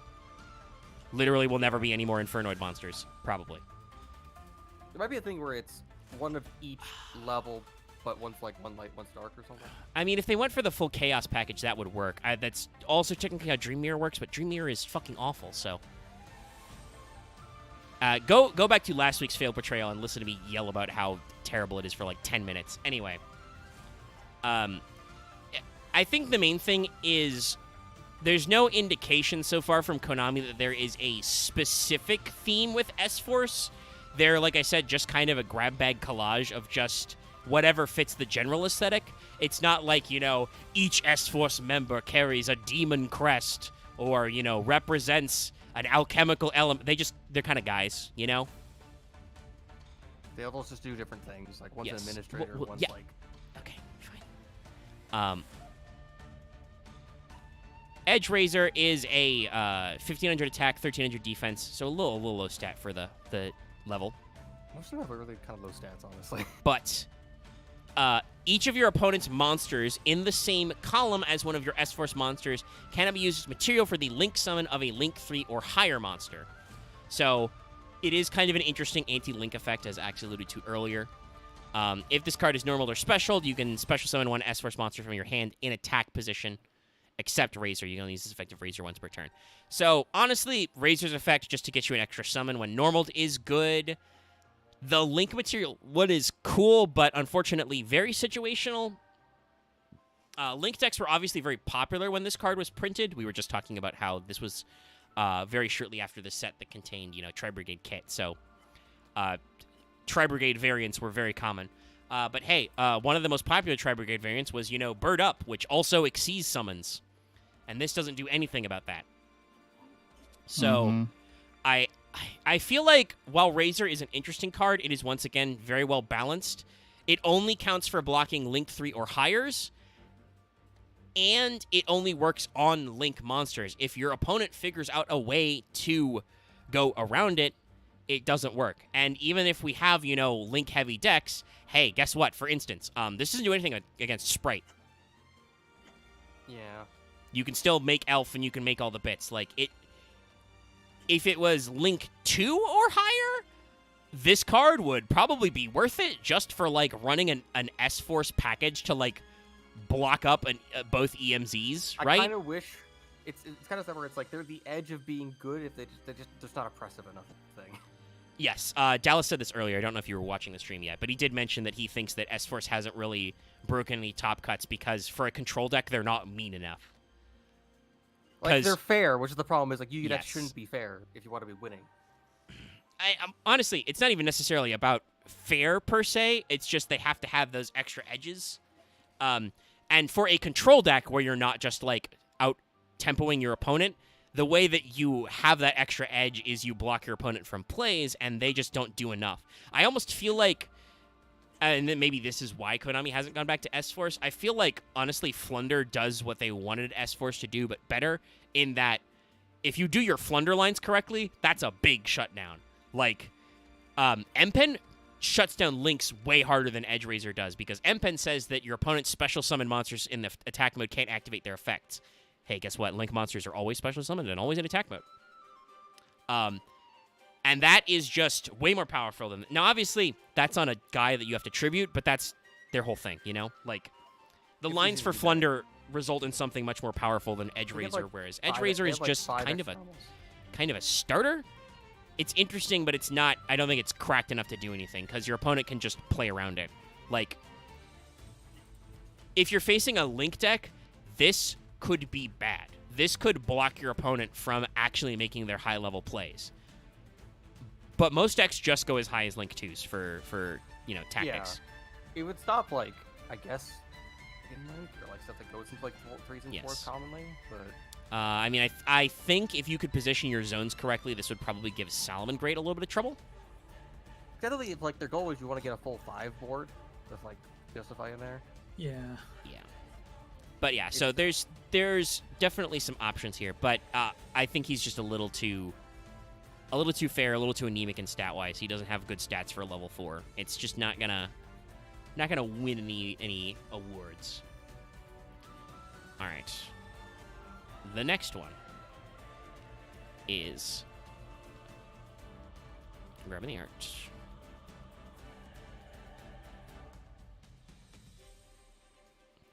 This is S-Force Gravitino. I've never actually seen them on the details, but I actually like the way it looks. Yeah. Kind of weird, but Face. cool. Gravitino, I think, is for an archetype that we know exists in the same universe as Time Thieves and Cyframes, and probably Dinomorphia, I think, from some of the Dinomorphia card art. It fits. Big purple lines swarming the hair. Doing like a hyperspeed suit. Yeah. Yeah. One of those Power the- Ranger things. Their right hand foot makes it look like, with the posing and angle, looks like a fucking cod piece. I mean, it's not really. They're wearing armor on their crotch, but they're wearing armor everywhere. It's just the tip of the shoe. It's just. It just looks weird. I think I would it's say one of there's those. a bit too much in places like the shoulders. Well, yeah, the shoulders have 3 spikes. I'm not sure why, other than just we do. But I think the general idea is the issue with Gravitino is we wanted to communicate a lot of things. Like, there's a lot of extra detail, but we also want to get thematics across.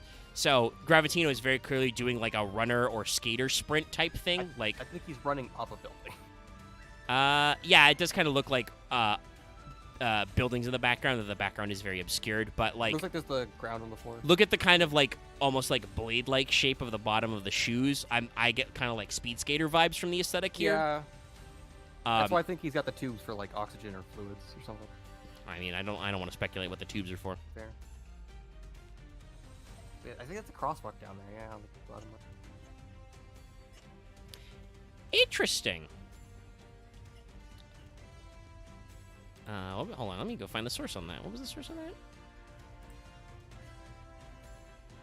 Okay, so according to the... I do not have a source for that. Hang on, hold on, I'm going to pull something up. Fun fact.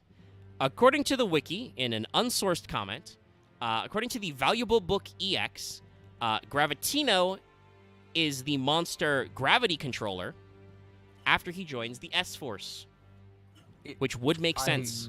It looks like that really hard, yeah. Because it's like Yeah. the same bit, like armor Yeah. a bit more. And if anybody remembered that gravity controller existed, they would probably be able to guess. Like, holy shit, look, actually, yeah, it is just him with some extra bits. Yeah. They gave him spiky shoulder pads. Yeah, but he already kind of had a weird spiky hat. And it maybe more tubes. Yes, possibly. But in general, the armor design is very similar. I Different think face gravity piece. controller is a little. Yeah, the top half is different because it doesn't have the logo on it. But I think It is overall, the same I road, like. though. I like Gravity Controller a little bit better because it's a little simpler.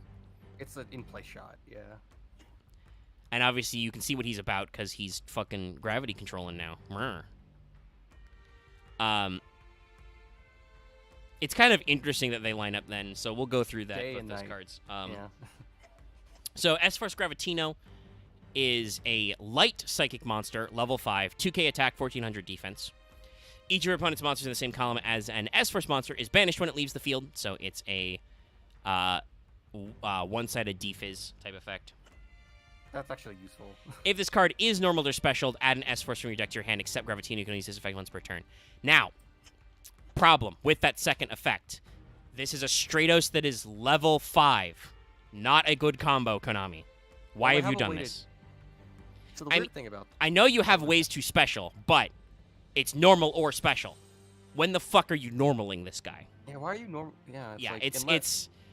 I don't know why they went that route, especially when he doesn't have great stats for a level 5 either, with 2k attack. I think Gravitino is still good. Like, that's a good card to get out because you do have ways to special summon monsters, and the fact that it makes it so that it banishes your opponent's monsters, very spicy, very useful. It But feels like a case of you finish. go ahead. To me, it feels like a case of they have it normal or special just to have it so like if you ever normal it, it still triggers. I guess. Yes, but instead you're of never being- normally like. Yeah. You would have to be in such a in S-Force. You would have to be in such a bad way to want to tribute a monster to summon Gravitino Well, to search something. You Like, fucking- you tag in your monsters. like, you would have to want an S-Force card really bad to normal summon him. Now, Gravity Controller is a Dark Psychic Link monster. It is a Link 1 with 1,000 attack. 1 non-Link monster in an extra monster zone. So, unfortunately, you will probably never play Gravity Controller in S-Force Yeah, because you have to. because they don't have any other extra deck types inherently, and I don't... Because they are mostly all different levels, they don't really synergize with, like, Xyz, they don't have any tuners, so they don't synergize with Synchros. I know like the Konami starting list for this like had chaos stuff in it, so it was always going to be kind of chaos style Yeah. Link deck. And I mean, they are turning Chaos Synchro into a real archetype later. So, obviously that's a little tougher with Magical Ruler Band, but they're still working on, like, basically retrains of Chaos Goddess and cards that are centered around that, so you might get some interplay there, but it's just a funny thing that, like, these cards are thematically connected, but you cannot run them in the same deck. So Gravity Controller can't be used as Link material the turn it's Link summoned. This card in the extra monster zone, the EMZ, cannot be destroyed by battle with a monster in the main monster zone. At the start of the damage step, if this card battles an opponent's monster in the extra monster zone, return both the cards to the deck. So, Controller is kind of a funny way to rid yourself of extra deck monsters and also, you know, make it so you don't die, probably.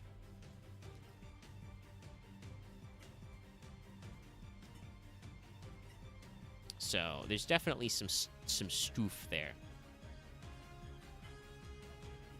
Because I remember a thing of. They always recommend, I think, Iron Dragon Tiamaton.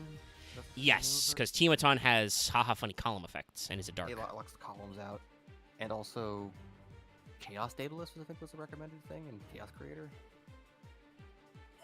Yeah, I would assume so. I'm pretty sure the modern Chaos monsters like Chaos Grepher, Chaos Daedalus, and probably Levianeer are just good. Maybe even Chaos Creator. Chaos Creator is pretty good as well. All right, so our next one, this is technically one that comes from the third quote-unquote wave of support. I believe both of these next... well, actually, the next card will be a long way away. Oh! Do we... we still don't have all of Battle of Chaos in Master Duel. God damn it, Konami. Get off your fucking asses. Wow. I know that they're...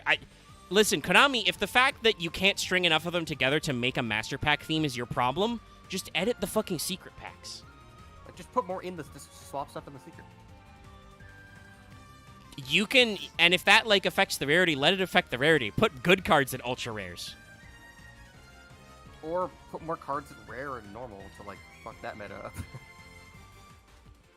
Well, no, don't do that. That's dumb. You're just saying that so MBT loses more on Master Roulette. That is actually anti-consumer. low rarity cards should, be better. Do not fuck up the meta. Anyway, somebody has a full card art of Laplace-Well. I like the. I have a problem, I really like S4 because I think they're my aesthetic because I like all of their art. I think. I mean, that's okay. Like, everybody has things they like. Like, there's certainly cards that I, have greatly enjoyed aesthetically, even if they're bad. Because I and really like there's the weird. Like you said, you also kind of like the way they have an interesting interaction with the mechanics. I actually unironically like the way Flunder plays. It's just that the way you play Flunder is you end on barrier statues. Satch. This What's up? dragon has very, very Vanguard card game energy. It's got like. He is a reminds me demon. of like a cyber demon. Like. I mean, that makes sense. He is a fiend. Spoilers for later. This is a fiend. He is a demon. Looks like a Doom MP. Wow. I could also see him. I mean, he's a little too. Maybe the colors are a little weird for a No, I Doom meant like thing. as like a a head of a group, like a boss or like a dude you talk to, but not like a thing you fight. Maybe. And if you guys don't get the name, it's kind of a kit bash between Laplace and Maxwell, as in Laplace's demon and Maxwell's demon, both of which are physics thought experiments. Which makes sense considering. Yeah. They go for. He's a fiend. That's kind of what they're going for. There are parts of this that I'm kind of like a little off put by. Like, I don't know if anybody's noticed, but he's got a blue eye and a red eye, so it looks like he's wearing 3D glasses, and it looks like he's got a cool guy grin on his face. I'm like, that seems a little too comical, but I don't know if in Japan they would have gotten, like, those vibes. But apart from that, I think he's really good. This guy really loves Spy Kids 3D. I mean, if he was a little more CG, that he would fit right in. But other parts of this I think are very interesting. Like his color scheme is really good. Like blue and orange are complementary colors, and then the black and the teal. Like there's a lot of detail on his musculature, like the abs and those like thigh muscles, like. But like in an actual like not effort. Weird. Yeah, no, they're not bulging out. Like this is an actual muscle study. Like this looks like an actual suit that's like in a cool way because it's like the cool like vein lines and like. So he's like really interesting. He's got a bird style leg joint. Yeah, he's got. I mean, he's a demon man. He's got a lot of stuff going on. Yeah. I think he's crushing an asteroid. You can see more asteroids in the background. He's doing stuff. He's got the cyber talons. Yeah, he's got a lot of stuff going on.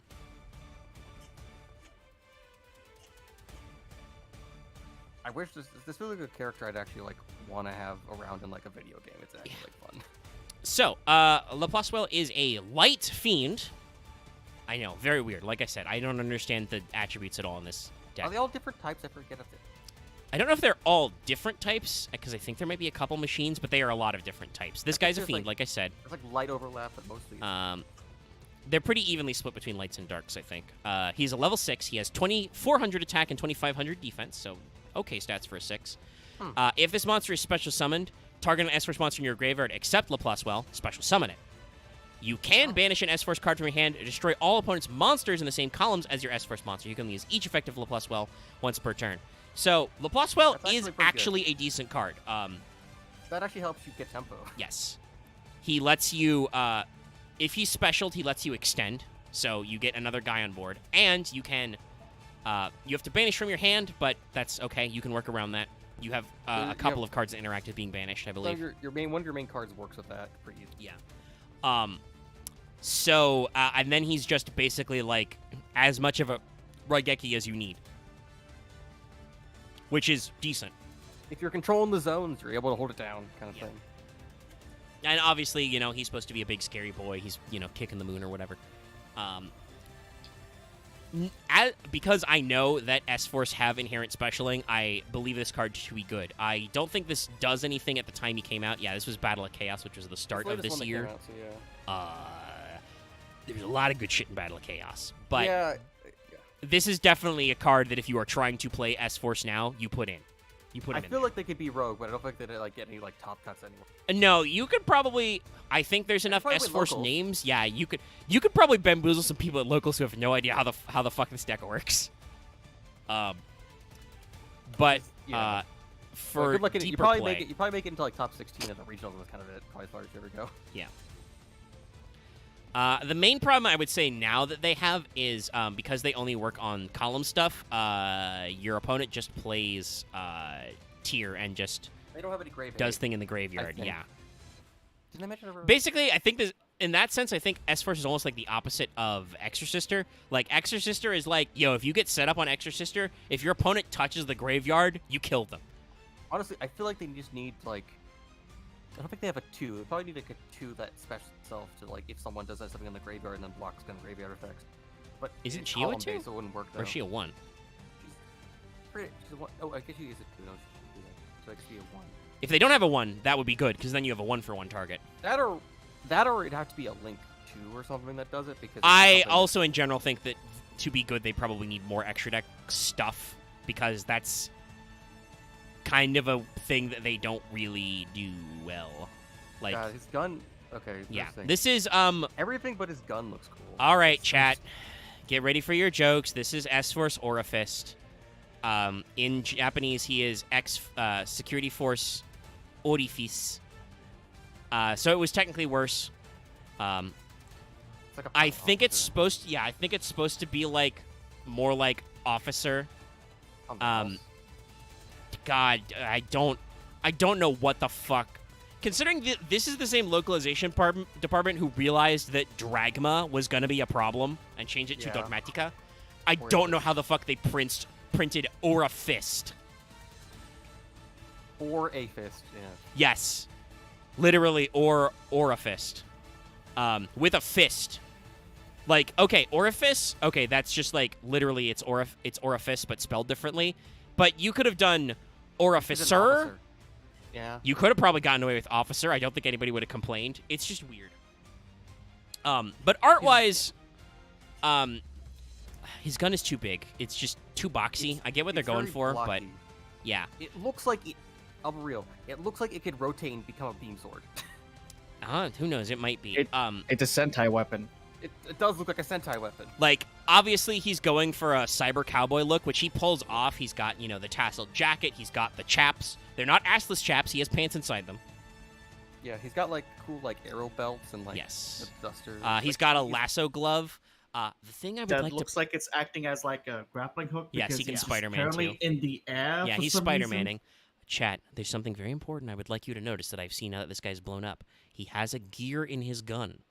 And Aurifist is canonically shown facing Showdown. off in Showdown with Redoer. So, I think this very firmly establishes that this man is connected to the Time Thieves. And he kind of has a look that matches. He's orange, for instance, which is a color that they don't have. But he is wearing a long coat. He has a hat. He's wearing, you know, a bandana around his neck. He's got a little badge for some reason that has an hourglass on it. So what that means for the greater canon of the Time Thieves, I don't know. But there doubt are it's- a lot of design clues that make it make sense that this guy and at least Redoer, if not the rest of the Time I Thieves, doubt are his gun doing was something. in the car. I doubt like. Yeah, I doubt the laser blasts that were like in the weird tragic backstory card for Time Thieves. Sorry. Dallas had to leave. Dallas is now playing across the obelisk. I don't know what thing he's... I mean, he said he had a thing, so he might be doing that while he's in the middle of a Zoom call. Dallas is a multitasking freak. He is. But Let me pull up Time Thief.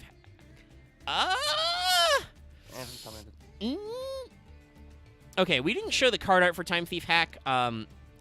Let's do that now. does it have the Just for a lore? reference. Yeah, it is a lore card. It's a bad card to play, but technically this shows one of the things the Time Thieves do. This has Winder obviously protecting Little Perpetua from getting fucking assassinated on the playground. It's not very clear, but there are some interesting silhouettes in here. I don't think it matches up exactly with Orifice, I don't think it's him, but I feel like there's something about it. but there is some orangey stuff, and he does like have a big boxy gun. I think it's That other silhouette, though, I might also want to compare to another card later. But yeah, no. I definitely think that like they did a lot of thematic cues with Orifice to make him match up with the Time Thieves. I still think all the designs for like SC's like outfit-wise are still killing it, honestly.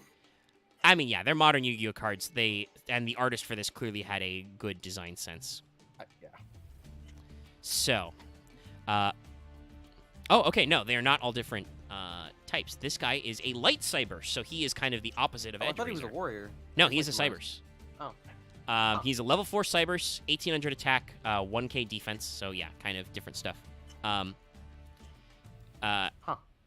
Your opponent cannot target any monsters in the same columns as your escort monster with card effects. Again, very funny protection effect.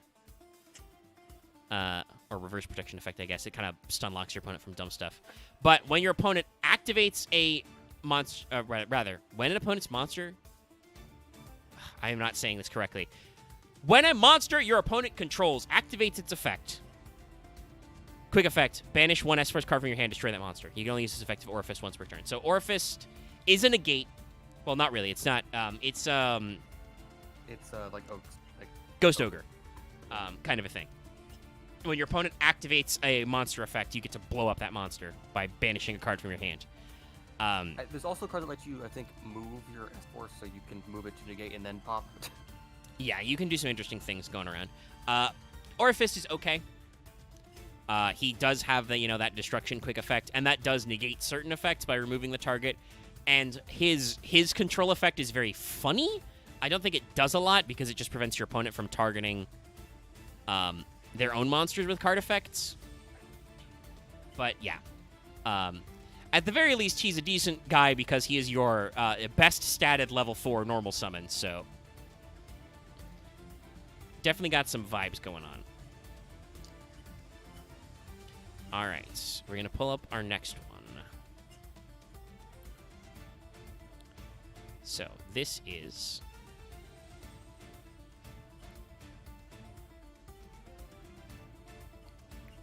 S-Force Platina. It was written as Pla equals Tina in the OCG. We don't do that here. I just noticed that she has the S-Force, I think, on her stocking, or it's a thigh tattoo. Yeah, I think it's a tattoo because I'm fairly certain that, while it's not completely removed, I feel like her printing in English, it's much harder to see. Yeah. She's got so many friendship bracelets. Yes. That also might be handcuffs. I don't know. Because she looks like she's got a cuff there. So it's not a one-to-one, but I definitely feel like that second silhouette in Hack looked a little bit like Platina. It definitely looks more like a feminine long coat, but it's not 100%. She reminds me of she feels like a cyber mage in a weird way. I mean, all of these guys have a lot of vaguely cyberpunk themes, and she is a spellcaster, so that is probably a decent assumption. In the S-Force who, despite being in the security force, just screams, "I'm a bad guy." I mean, she's purple. She has long hair. I'm not, in our modern times, we don't have to say that sex is evil, but she's most deliberately sexy because she's wearing, thigh-high boots, stockings, has a tattoo, showing some cleavage there. And she's got a lot of kinky handcuffs that are magical. I do also find it interesting. She's got, the long silver hair. That's kind of similar to some guys we've seen in Time Thief. She's very purple. I like it. Yeah, no, it's a good design. It's got nice designs on the boots, too. Doesn't really help that the background for her image is just destroyed scaffolding. Yeah, the city is building. blown the fuck up. But she could be stopping the badness. Well, I think considering her effect, it's I'm not sure usually what it means when things work to the banner zone or not, honestly. Yeah. Sometimes it's teleportation or dimensional warping. It's magic. Well, I mean, we're reasonably certain that one of the guys is directly connected to the psi frames by being them. We'll get into that soon. Let's see. Somebody was asking in chat if could you run BLS with S-Force. Possibly. I don't know if that would be perfect though. They are lights and darks, but I don't think they have the right levels to. You don't usually The chaos is usually for put more of their names on the board instead of summoning just a chaos monster. Yeah. Well, no, I think they're probably aiming for like the Link boy. He's an Earth though, the Link version of BLS. You would probably not play the non-Link like the ritual version because why would you do that? That doesn't I was match thinking up like at all. Envoy and like Yeah. Super. No, that's not. Nobody plays that guy. Fair. He's not real anymore. It's 2022. What about like the right? I was just thinking, like Sacred Soldier. It's like Yes, I think you've said the thing about Nemesis like 3 times. We get it. You play Nemesis cards.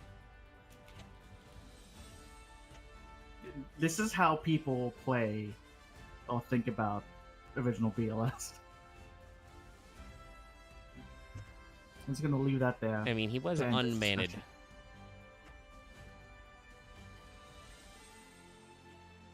But anyway, Platina is a dark spellcaster, level 6, so she's another big one.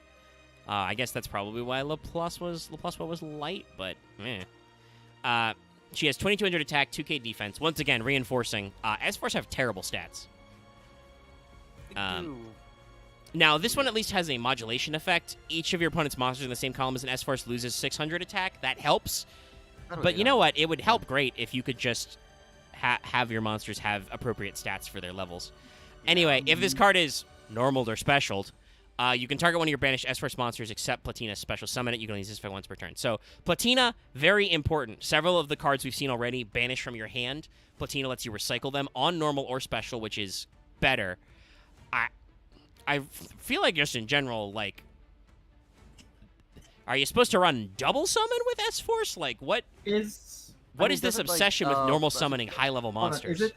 Sorry, I missed it. Is her effect once per turn? Yes. Okay, because I was thinking like, oh, what if you use her to bring herself out and activate the effect again? You can't do it that way. No, it's only once per turn. No, usually you use her to like summon Gravitino. Yes.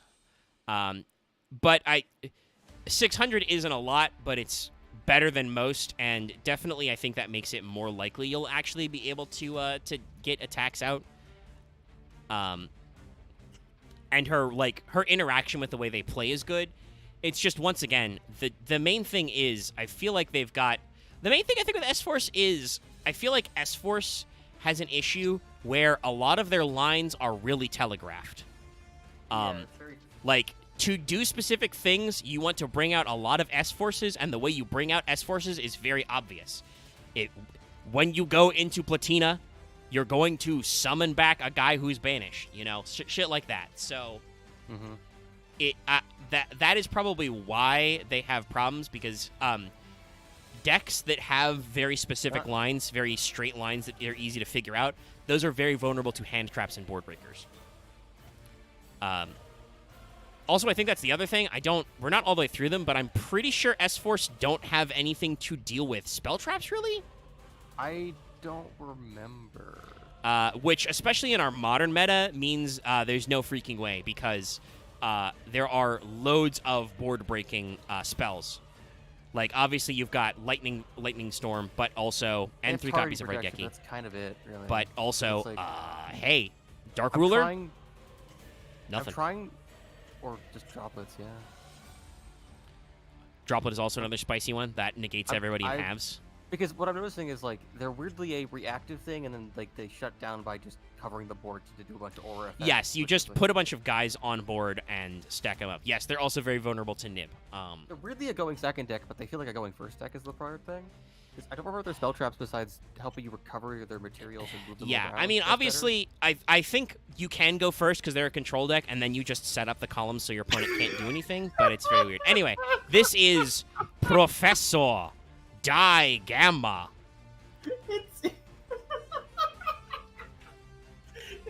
It's the guy from fucking MGS3. Which one? The one with lightning powers. Oh. No. No, he's Loth, not. he has care. He's not Colonel Volgan. He's also not blonde. That's not what I thought of. No. He's weirdly built, though, is the thing. Well, yeah, he's an old dude in an anime. First of all, this guy is this outfit he's wearing and this look he's got. This is some Psyframe shit with the lightning and the green. Oh yeah. Yeah. The pecs on this bastard. Also, he has a very goofy anime-ass grin on. Like, huge smile. But honestly, other than that, there's not a lot of things to talk about with him, because his costume is very straightforward. You know? He's wearing a coat, he's got some Tron lines. He's got He's the really typical enjoying his work. coat Yeah. gel going on that most Yu-Gi-Oh things has, which is just it just floats. Yeah. It just stays there. Well, he's, you know, generating electricity everywhere, so... Yep. The Tron lines. Conducting green. electricity. I These do are like appreciate psychic that power. you can see the Tron lines and they're on the line of the coat, but if you look up, it's at the shoulders, it's in the collar. Yeah, I'm just power looking at coat's made of this. it, yeah. Looking at this guy, it looks like he's a combination between the one diplomat guy from Ace Attorney Investigations with a grin. Hello, I am Professor Daigama. Also, Or another he's obvious reason Grecian, to or connect him to Cyframes. He has a Greek name, Daigama. Yeah. It's an Yeah. obscure Greek letter. Is he the only psychic of like the lineup? I don't know if he's the only psychic. I think he is, though, because we only got like 3 or 4 cards left. But yes, he is a psychic. So yeah, there's that too. His hands look like they are about to detach and do a rocket punch. Yeah, that's a little weird because Isn't I it also don't a thing think of they like do that. green lightning is like a psychic energy thing? Oh yes, green lightning is a very recurring Yeah. motif for psychics in Yu-Gi-Oh. Obviously, we Which- saw that with yeah. Cyframe, so they're making He's deliberate the- design choices there. The white gloves and boots are also very Cyframe. If he's the S-Force guy to specifically say, "Hey, I hate you, Cyframes," this makes sense. Something like that. I think he designed the. Yes, thing. because the card where he's fighting some of the Cyframe stuff is in because it's called Cyframe Specimen.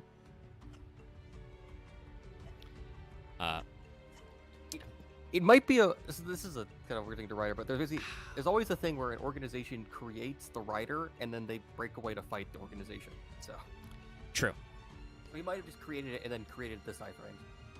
but the Cyframes are also really sketchy. We did remember to call them Cyber Hellraisers earlier. Yeah. Anyway, Well, he probably just made them. Mr. DeGamus, Professor DeGamus, sorry. He is a Dark Psychic, level 3, 1k attack, 1500 defense. The level 3, I think, also is funnily kind of... Half a rider. That's Mr. Die Professor Gammas to you. I mean, his first name could be Professor. I don't fucking know. We met a guy unironically called Edge Razor in both languages. Right. That's what he I calls still- himself. He's I Edge still Razor. feel like. I mean, that's probably his like code name. Yeah, probably. Anyway, Daigama's effect is each of your opponent's monsters in the same column as an S-Force monster can't change battle position. Not really that good. And then if this card is normal or special, target a phase-up monster your opponent controls changes battle position. You're going to use this effect of Daigama once per turn. So yeah, unfortunately, I think Daigama, especially out of the initial wave, is probably the weakest. Because, hey, guess what? You can't even use his normal or special effect if you've got the column lock. Yeah. So the only his thing his effect cancels itself out. The only thing I can think would be useful is if you're fighting a flip deck and you got S-Forces out, so you could just stop them from flipping. Yeah. That's about And it, also, really. obviously, especially considering that Edge Razor came out and was very pointedly anti-Link synergy, guess what Daigama does nothing to? Links. So yeah, I feel like, I mean, it says something when Daigama was a common in Blazing Vortex, whereas our next card, which is their starter, was a secret. So, like, Konami knew this guy, not worth it. When a starter is the fucking highest rarity. Yeah, Konami did that.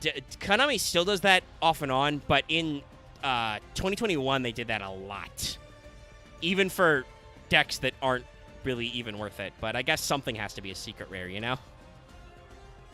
I mean, we've seen that with the Prog series. There was just many bullshit secret rares, and it's like, but why though? Yeah. And you see it in Master Duel too, where they're like, okay, this secret pack has to have ultra rares. What's this? This secret pack is only Naturias? What are the least shit Naturia monsters? Yeah. Make those the ultra rares. Seriously, go watch MBT and Dazif's Master Roulette series. Or anything that were just commons in regular games. Same to secret rare. We're making Oh a my Cheerio. god.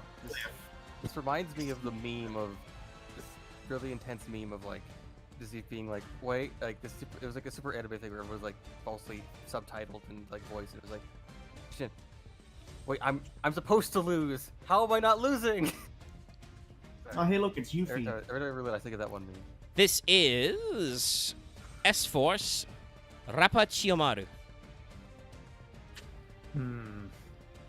Either this is one of those happy-go-lucky girls in S-Force, or the one that has the secret berserker psycho girl mode.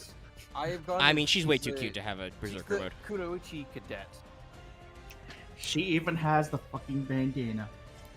Yes, she's got She the also has a headband. giant laser shuriken, guys. She's got the wakizashi and she's got the glaive. Yeah. It's a It's- shuriken. it's Yuffie meets Cyberpunk Naruto. Yeah, the Puma. And Rappa is an archaic synonym for ninja, so yeah, it's Ninja Chiyomaru. I assume Chiyomaru is just her name. That's very Japanese. Like her color dyeing is actually really cool, where it's like it inches the edge. Yes, this is a good color scheme. The ombre effect, where we go from like yellow to black, is good. Very Umbreon-esque.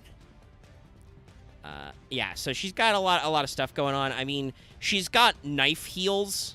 I think her heels are in fact literally her knives because she's got handles back there. It also lets her, I think, stand in like right vertical, like horizontal. I think. It really shouldn't, but it probably does. But also, yes, no, literally, she looks like she's got handles on her heels, so she can just whip them out and have knives, I guess. She should just pull a deal and just start walking up the hill. instead of She also has I mean, kunai Robin in her Hood does little headband thing, so. Oh yeah. But yeah, no, I mean, Chiyomaru is a decent design. I mean, I think you can. Some people would argue her secret rareness is the waifu effect. I think it's just because she is your starter. She's the one you need. Because, like, Yeah. what's her face? Platina was an ultra? Yeah, I've complained about like all the S4s are all like high rare. None of them are like lower. No. Decade was a common. Oh, okay, right. I just think. ones you Orifice don't- was the a ones you super actually run rare, but multiples that of. was there's one of those in every pack. When he came out, Laplace was a common. That's how you can tell that Konami did not give a shit. Gravitino was an ultra.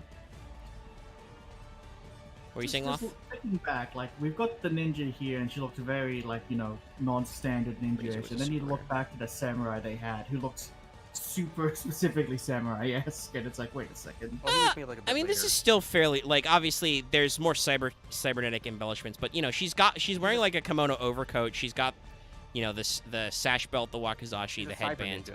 She is also wearing earbuds or earphones, so I'm just- yeah, okay. Probably just from the angle it doesn't look very ninja-esque to me, but Oh my now God. that you And there is a point card, out- by the way, she is opposed to the card we see her facing off against is Masquerena. So With dog tag, yeah. anyway, I also noticed she's holding the shuriken of like 3 of her fingers.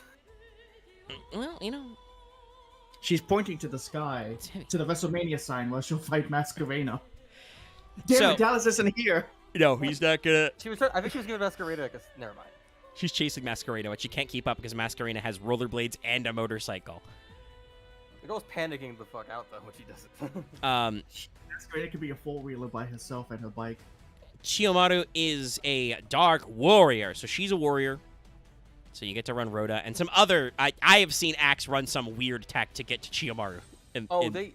They recommend the thing that basically you use your battle phase to summon a one. Yeah. Level 2 level Is that warrior. reinforced truth? Yes, you use it on your Yeah. opponent's phase and you just summon her. And It's good because you really need her. She's got 800 attack and 1k defense. Each of your opponent's monsters in the same column as one of your S-Force monsters can only target that monster for attacks. Quick effect, banish an S-Force from your hand, return this card to your hand. If you do special summon an S-Force from your deck in defense position except Chiyomaru, you're going to use this effect of Chiyomaru once per turn. So Chiyomaru is, like I said, your starter. She lets you set up a banish to special from your deck, mind you, and returns to hand so you can do it again next turn. This is probably, I mean, strictly speaking, Blazing Vortex had a couple of chase cards that people were after. This was the first set with War Rocks, I believe Mountain was in here somewhere. Yeah, Warrock Mountain is literally the first card in the set. BLVO 000 is Warrock Mountain. You know, there were other cards to like get that were chase cards, but I strongly suspect the reason why they haven't taken off is because obviously being only about a year old. Actually, no, these cards probably should have been reprinted in a Megaton at some point, but we're not. So yeah, this deck is probably unnecessarily expensive to make, which is probably another reason why it's not taking off. No, I don't think she rides Dog Tag, though she could. Dog Tag is huge.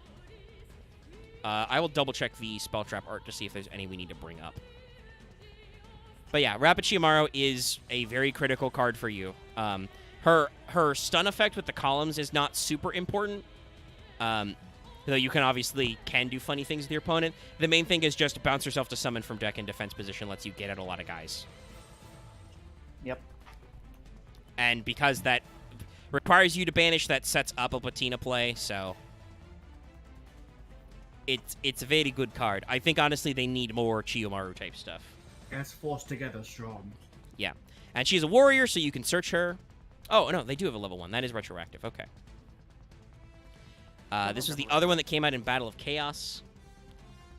So this was the same time as Laplace. That means I also got to go Google it. Again, not in Master Duel. So, like, the whole thing with Chiyomaru is you have her, you swap out one, you grab another, have Palutena summon from banish going. Yeah. So, it's time for Retroactive. Retroactive. Who also I am going to dub Tracer at home. Wow, that's big. Hold on. I don't remember this one at all. Oh, Keep in mind, by the way, this card was a super, and this is a mock-up from the internet because it's not in Master Duel, so the color palette might be a little wrong. We'll see. These are some very bright colors. It's got some cool, like, the background's cool, but I don't This really care looks for like the actual one. the dumbest crossover suit between between Super Sentai and Kamen Rider. So it's It's retroactive. got like a old radiator thing. Well, yeah, it's a car engine. There's a lot of car engine influences. There's also some gears, like some hubcap stuff. I joke about Tracer at home, though you could argue Farah at home as well because of the jetpack. Because the name retroactive and very clearly the like jumping through portals and speed and stuff. It's also Pretty makes me sure think there's of, some like, weird stuff going on here.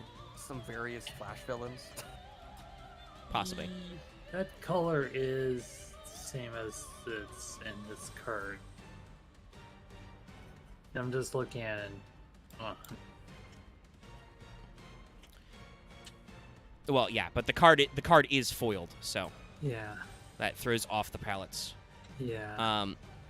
Yes, also design-wise, it is supposed to be a mini Justify. And in fact, retroactive could be like Justify before he got swole. I don't know. Again, there's no super clear because there's not a fuck ton of S-Force cards, and a lot of them are for like weird interactions with shit like showing Masquerena, Redoer, I think Cyframe, Epsilon, etc. So Wait, I've got it. It's S-Force Metal Foes.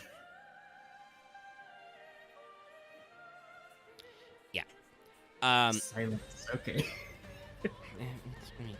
yeah, whatever. Everything's Metal Foes. Let me just flatline over here. Makes the Half-Life ragdoll noise. Yeah, well, kinda. It was a little more echoey, but good attempt. Retroactive is a light warrior, level 1, 0/0. If a monster you control would be used as link material for an S-Force monster, this card in your hand can also be used as material. During your main phase, quick effect, you can return this card to the hand. If you do, special summon one level 2 or higher S-Force monster from your hand. If an S-Force monster you control would banish a card from your hand, you can banish this card from your graveyard instead. So, retroactive is clearly Konami trying to fix this archetype, and it obviously does not do enough. It lets you link from hand with one less material, basically, because Justify is a link 3. And I guess if you made a Link 2, you could do that, but what are you gonna make Dark or Lina? I mean, it's one of those things that like it helps, but it doesn't do enough. Yeah.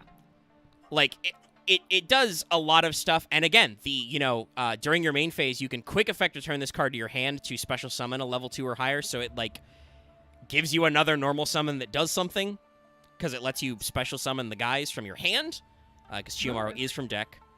And when I think about it, it's funny it's called retroactive. They try to retroactively fix the archetype. yes, basically. It also and gives again, you more material for its cost, usually. Yeah. And obviously, Awkwardly, you'd run this because it helps you make more. the graveyard stuff. I mean, it's got several effects from hand, so I think it works, and it works in graveyard, so, you can do all that stuff. It's It decent. also lets you make Justify from just 2. Also, I want to say, well, yeah, that, again, if you have the, I've literally been explaining this, Axe. What I was also going to say is I think it makes Rhoda better in your deck because now you have 2 Rhoda targets, both of which are really good. You have Chiyomaru and Retroactive. And also, it's a level 1, so it is a phenomenal 1-for-1 target. So it helps the deck by letting you be compatible with more support, but I don't, again, like Loth said, it doesn't do enough. Also, it is not a robot. It is a human. It's a warrior. If it was a robot, it would be a machine. There is a man in this suit. I think you can even see some facial figures under the helmet. But yeah, honestly, we didn't talk a lot about the card art. The color scheme is, the hot pink is a little much. We'll see if that's actually the intended shade of pink. Because it could just be the foiling. It could also just be, like, scarlet red. But yeah. I like the color effects they're doing with, like, the flames and the gates. And obviously this power slide effect, rad. Though actually, I need to look at Justify's card art because I will say this is very feminine. Even if it's covered up, big chest, tiny waist, sharp heel. Not a guarantee because of how cyber stuff works, but with the pink, it also, this is Japan. But it's still very interesting. I kind of would like to see maybe some concept art or a different pose because I'm very curious about the floating wheel bits and the are these supposed to be like an animal head or are they just cool handles and spoilers? I don't know. Yeah, every now and then they do release concept art. They should do it for this. Yeah, I'd love to see it, but I don't know if they did do it because this was Battle of Chaos, so obviously this was earlier this year. But yes, this is our last main deck monster. We have one singular extra deck monster. They are kind of important. Ooh, okay, came back at a good time. So, and he is in Master Duel. Also, yes, yeah, Retroactive must be like a different model, because this is S-Force Justify. Yeah, he's a big boy.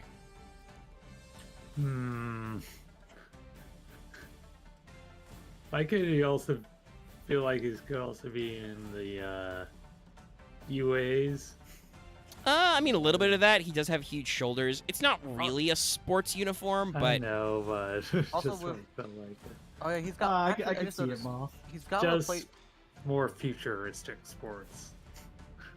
So I just kind of noticed, but he's got Laplace's coat. well, Laplace has wings. Yeah.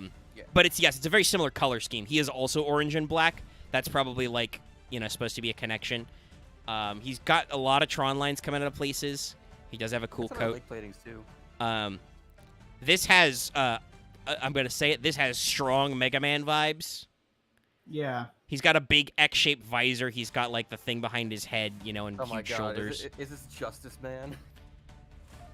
I mean, he could also be a X supporting character. This could be a yeah, villain of true. an X game. He probably could be a Maverick Hunter too, yeah. Security man. He's got big stompy boots, which I think works. Overall, Justify is okay. He's a little over-designed, but generally it's all right. I think the main thing is just that S-Force doesn't have a super put-together identity visually other than green cyber lines, which he's got. Which is kind of crackpot to me, but I really see a thing of Retroactive becomes the pilot of this suit that's based off the plasma. It could be. I mean, I will say I think this guy's got a completely different figure to retroactive. Like, the waist isn't nearly as narrow. You know, big meaty thighs with Suit, flats. Yeah, but head. Look at the head with the helmet. You know, it's a human in there, and it's like it's all shaped. Fair. So is retroactive is also a suit. But there's a lot going on here. Double check what Spiridon Lapis was talking about. Oh, in yeah, chat. let And me if look you at look Small at World. Small World, it looks a lot like Yeah. him in there. That is funny. According to the trivia, yeah. Let me see if I can get the clean card art. Because Small World was a secret rare originally, so it was very hard to tell. Yeah, no, that is 100%. Now that that's not in secret rare, yes, that is very clearly Justify. Yeah. Oh, so that's what the fuck he does. Okay, damn. This Huh. is yeah, and that shot is like looking up shot, so it's just some villain on the ground part Oh, so his arms have an Currently S and an F or finished something. by him. Okay. Yeah, it's the So I guess S, one arm has the S-Force. S. I think the other one has the F. I mean, they probably go together to form the crest, which is also in his chest. His cape is still cool. They're like, yeah. yeah. No, this is a good pose. It shows him off in a different light. And I like. It gives I'm Sigma not vibes. quite sure exactly what they're supposed to be doing. Like, is he looking up planets or does he teleport to planets?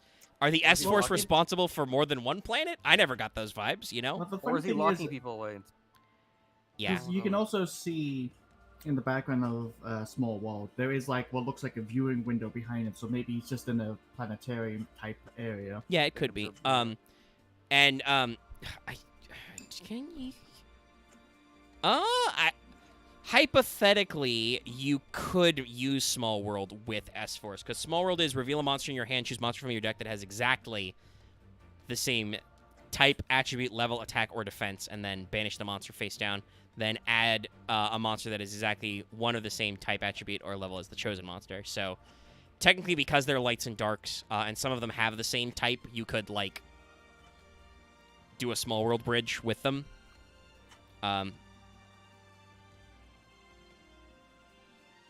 So it's kind of weird to me now, but like Small World gives him the vibe of like Revive, like X2 or X3 Sigma, He is a very large boy. like the cape and then like Yes, the cape and the being a big man. But yeah, we didn't talk about what Justify does yet. Justify is a Link 3 light Cyburst. All three of his arrows point forward. This is important. He is 2600, which is decent for a Link 3. He does require any 3 effect monsters, including an S-Force monster.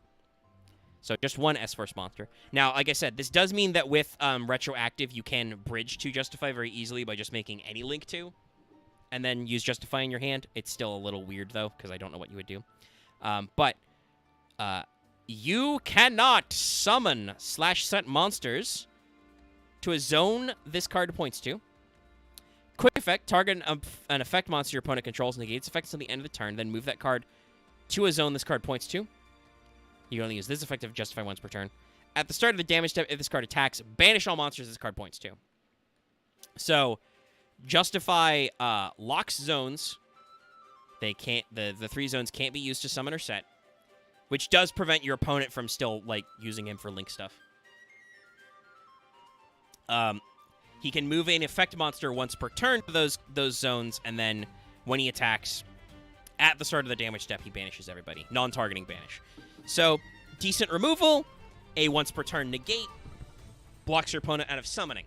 Why is S-Force not spicier? Well, I think the main thing is just that even with Retroactive, this guy takes a little bit of effort to summon. You've got to do some extra song and dance to get 3 guys on the board. Again, this is probably why Retroactive exists, to give you an extra mat from the hand. When you Justify, usually you only have like that was your whole board, or that's like half your Yeah. board, so you don't have much else. It left. requires a lot of extra effort. You It's can't a make good effect, you but- literally cannot make double Justify. That is not allowed. Yeah, because Because you You- cannot, unless actually no, there's literally no way. Because once you use an EMZ, that's your EMZ. So you make this guy. I mean, I guess you could make this. You could technically do double Justify, but it wouldn't. No, it wouldn't work because it points you to the have EMZ. U-Link Yeah, with it doesn't you work. can't U-Link with it. Yeah, you literally Yeah. can't. There's no way. There's no mathematical way it works. Question. Yeah. Has Yu-Gi-Oh ever released a card or something that just reverses where the arrows point? No, on a there's formula yet? there's no effect that I believe manipulates which way. That's a thing they should totally do, but they don't. I think It's I like, think there's you so got many Justify. very few reverse. cards that actually deal with like the number of arrows on a card. Yeah. I think that's the Xyz Firewall Dragon. Yeah, I think there are some cards that interact with the number of arrows, and obviously there are a lot of link monsters and link effects that talk about cards that are pointed to, linked, basically, but nothing that actually moves what zones they're in. But I think technically because there are card markers, you could figure out a way to say that.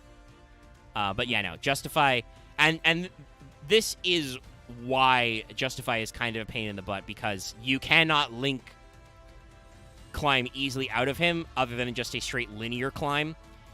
And there's decks that do that better. Like, yes, you could totally do, like, a Justify line to, like, move your opponent's monsters around and negate or block their summons or whatever. And then what? You get rid of him to make Access Code Talker and just win anyway? Like, it's not...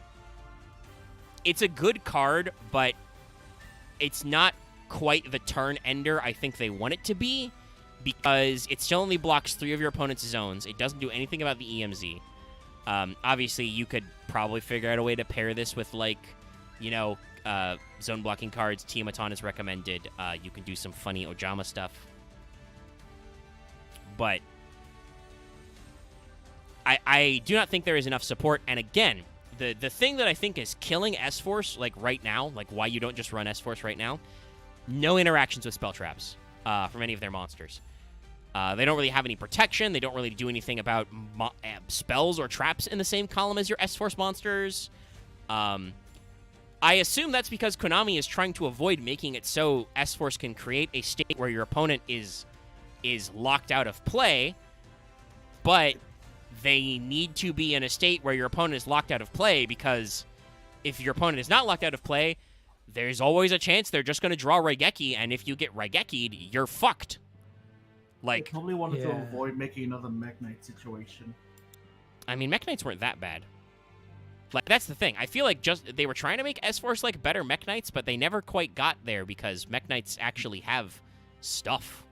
Yeah, they have 3 cards that just say, those columns you have, don't do things in them.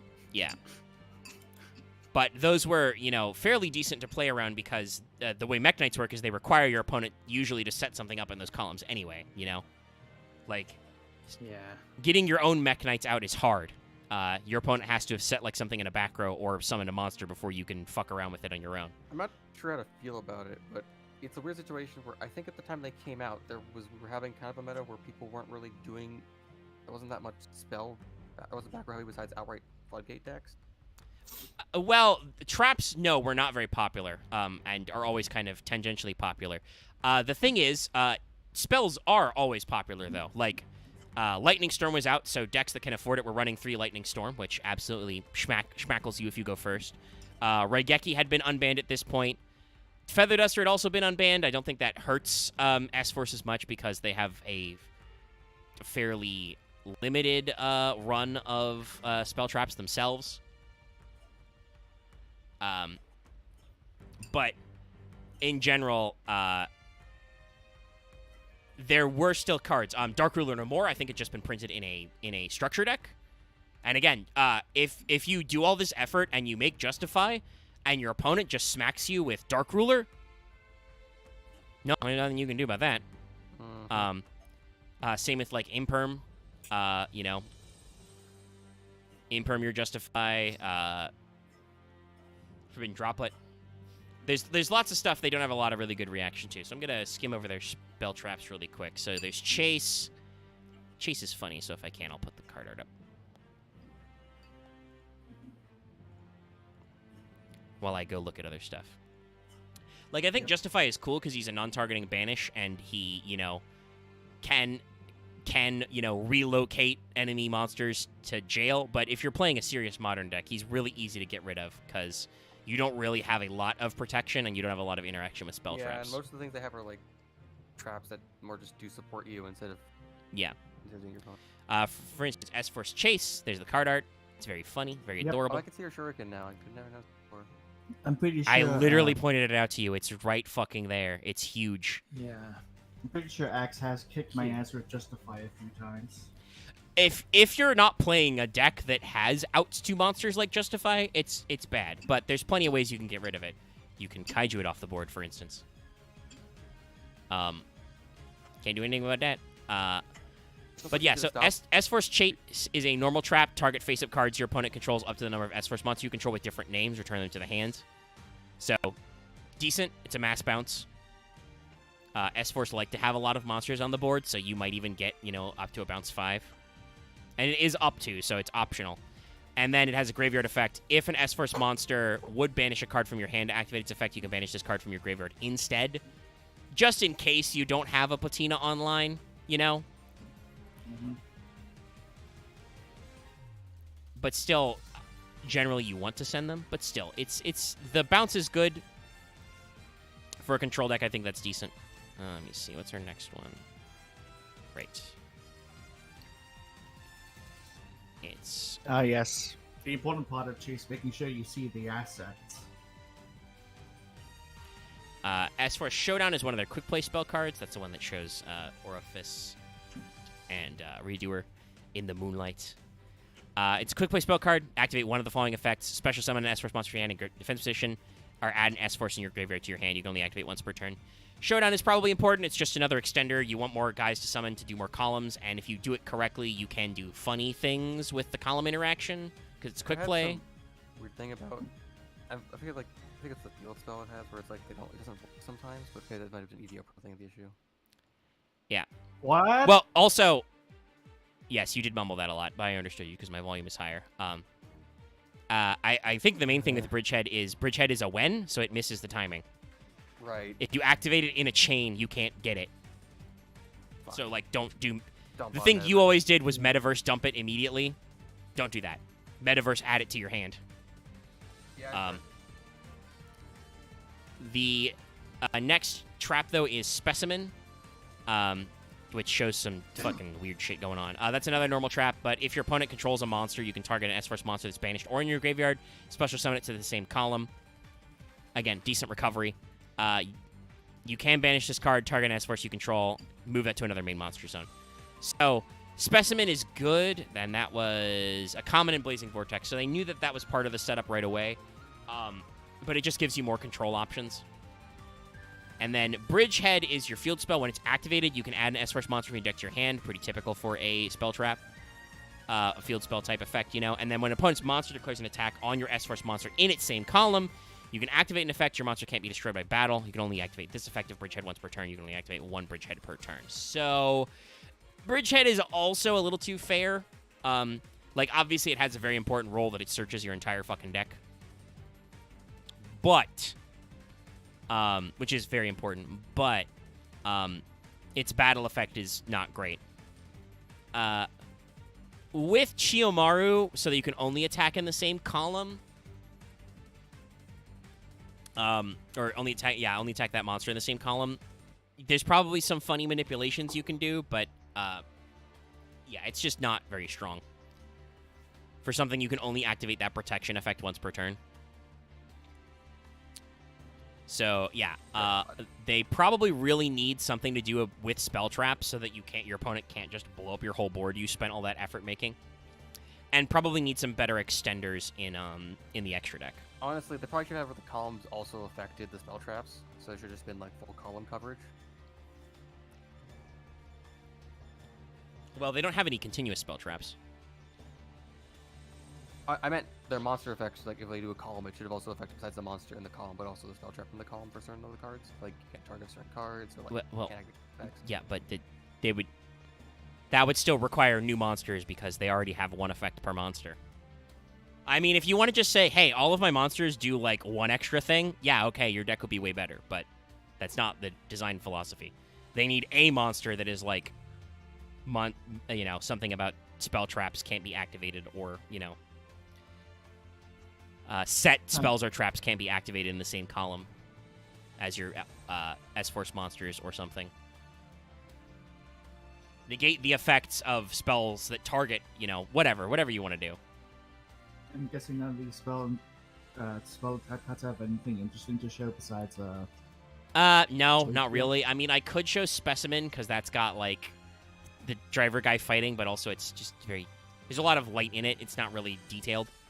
They fight guys. The major theme of their spell traps, other than Bridgehead, which is just, hey, their main base. It's got Justify and Gravitino in it. I feel like somebody when the said field- Platina's in that, but she is clearly not. When the field spell is uninteresting, like Skyscraper, we look at it and go, huh. I mean, I guess we could comment on how Bridgehead looks, and it's called Bridgehead. It looks like it's a fucking Stargate, so maybe, I don't know, maybe they're actually the Stargate force. It's Stargate SG-1, the archetype. That could possibly explain how they can come into conflict with so many diverse archetypes, but also, again, a lot of the cards are just them running around a city that may or may not be partially blown up. Except for LaPlace, who's in space. But yeah, dear Konami, where is the S-Force solo mode? If only because that would require you to make S-Force hybrid decks.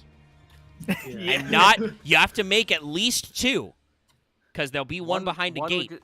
One would be S-Force Chaos. And each of the duels will be, you gotta fight a Time Thief deck, you gotta fight an IP Masquerena deck, Well, I mean, Ciphering you would deck. honestly, you would probably run, you would run Masquerena in, S-Force, Yeah. because you could use that to make, Justify. Actually, what does And Mask Don't say? make it in circle decks that we have lone decks. Masquerena. Using materials you control, including this card. I would have to ask a judge if you can do Masquerena plus retroactive in hand to make Justify on your opponent's turn. Yeah, that feels like a fucky thing you need to ask with. Yeah, because it says materials you control. I don't think we usually count your hand as control. Hold on, control is a hyperlink. Does Retroactive have like a Okay, phase control clause? is control is a card you have on your side of your field. Okay, so no, you cannot do that. But if you had retroactive summoned, you could. Shimmer has also quick effects, so yeah. But yeah, if you had a monster in your setup properly in your Honestly, games. the weird thing is you have Masquerena and then you just special summon Dog Tag from your hand. Oh yeah, that would work. Yeah, because your opponent would normal or special. You summon Dog Tag, and then it's your opponent's main phase. You quick effect Mask into Justify, and that Justify cannot be poppled. Again, there are probably better things you can do with Masquerena combos. You can make, Avramaxes and other bullshit Link monsters that can't be fucked with. Yeah. But Again, it feels like there are parts of it, but it feels like there's missing bits to the archetype. yeah, honestly, I think it is mostly in the extra deck, because they do have 9 names in main deck. Obviously, some of them are not optimal. I don't know if you would run, 3 copies of everybody. And again, I'm gonna say they probably really do need a way to interact with spell traps and board breakers. And like I said, if nothing else, make it so your opponent cannot, activate face down spells or traps in the same columns as your S-Force monsters. That would probably prevent some shenanigans. I know it is usually it's 3 Chiamaro, 3 Palatina, 3 Yes. Gravitino, and then you adjust the ratios of all the other Yes, main and monsters. I would say you should safely say you play 3 retroactive as well, because that's another Retroactive normal. and then 3 Chase and then spell well. Yeah. Bridgehead Oh, searches wow. whatever you want, so you'd play 3 Bridgehead and also Terraforming and 1 Metaverse just because you can add it to Yeah. hand. That's still a lot of wiggle room in there. Cards like Edge Razor, Dog Tag, and Digamma would be, Digamma, you side run, deck like, cards mostly. 1 or 2 at most. Edge Razor Yeah. side. Dog Tag probably 1 or 2. Sorry, Yeah. I'm just laughing still at just the face Masquerena's having here, and just the fucking cat hat is also doing the same Yeah, face. yeah. Yeah, the artist had fun. It's very cutesy. You can even tell that the background is kind of cartoony and deformed, rubbery. Like she's got there's a part of her helmet, but it looks like she's on the phone as she's running away. It's just glued to her ear. Yeah, I think that is technically how her helmet is shaped, but it is drawn like she's got a smartphone stuck Also, to her her cheek. coat's wet, unless I'm forgetting that she always gets her coat. No, her coat's transparent. Oh, okay. Yeah, it's always been that way. I just, Also, Orthris looks a bit Derpy there. It's like, Dog tag, yeah, he's in the background. He's being a little goofy. I think the main thing that I find funny about this is that Chiyomaru and Mask have almost the same color scheme. yeah. Like, not quite, but very similar. yeah, very different ratios. They don't have they don't quite have other elements of their designs the same. Like, honestly, if we're looking at like comparisons, I would say that like Orifist looks a lot more like the Time Thieves with just some color shifting. But, you know. Actually, Little notes. the funniest thing about this to me, if I didn't know anything about Yu-Gi-Oh and you showed me this, I'd be like, man, the new Jet Set radio looks a bit weird. It does look like Jet Set Radio. Yeah, Honestly, I think people have said that about yeah. Mask. Yeah. S-Force is weird where it's like, I like all their designs, I just... I mean, you don't have to say that. Well, okay. We might say that S-Force are weird. You don't have to say it's weird that you like all their designs. There are plenty of people who like all of an archetype. Yeah, I like Malefics. I can't talk. I You like wish there Malefic was like some artwork, other though. form of medium they were in, because I feel like to be fun and like they feel like to be fun game characters, but I don't know what they were. Okay. Yeah. Honestly, I know they're working on a Sky Striker manga right now. Yeah. That has also created useless fucking Sky Striker themed cards that don't do anything. Looking at you, Aileron. Why do you exist? Yeah. Um, Isn't there one? There's also the Sky Striker kaiju type monster, the Harm or whatever. Also not super relevant and good. Stuff that exists to flesh out, I guess, their conflict or some shit. Yeah, I mean Yeah, it's yeah. just to give them a thing to fight. But it's like it's not great. But hypothetically, you know, they could always do stuff. And again, this is why I say go for a solo mode because they have S-Force has enough card art.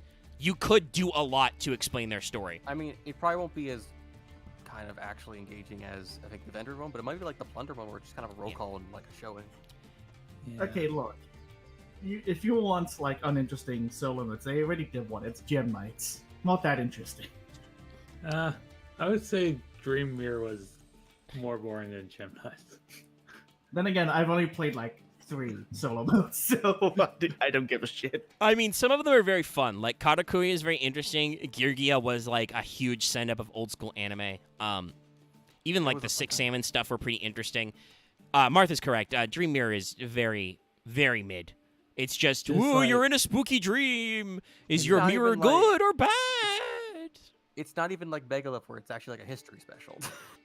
No, it's just somebody explains what dream mirrors do, and then they're like, and don't worry, none of this matters because you're a special dream child. Go tell people about your dreams. I guess it's because they had to make that one card art work, but still, Yeah. it was just the, hey, there's some guys who live in dreams. They're weird. Go play this deck. It They sucks. would it still only work if you could double-sided cards or whatever. I prefer. Yeah, no. I Yu-Gi-Oh! don't The remember want to talk about ones good too. solo Every modes? Dream The Mirror. Vendred solo mode. That was that good. one's just RE Spawn, but in a fun way. Well, yeah, but that was Yeah. always Vendred. But like they were able Yeah, to tell that story very coherently and get to the point.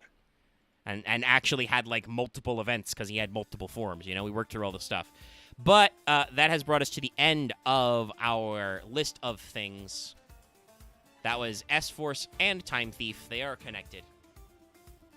So next week we will be returning to the whatchamacallits. Solo Yeah, the mode solo modes. too. I believe that is Karakuri next, so that'll be great fun. That would be fun, actually. Yeah, Robot Ninjas. So yeah, got a lot of fun there. The other thing is this was decided by a poll on our Patreon. Our Patreon poll for Failed Portrayal.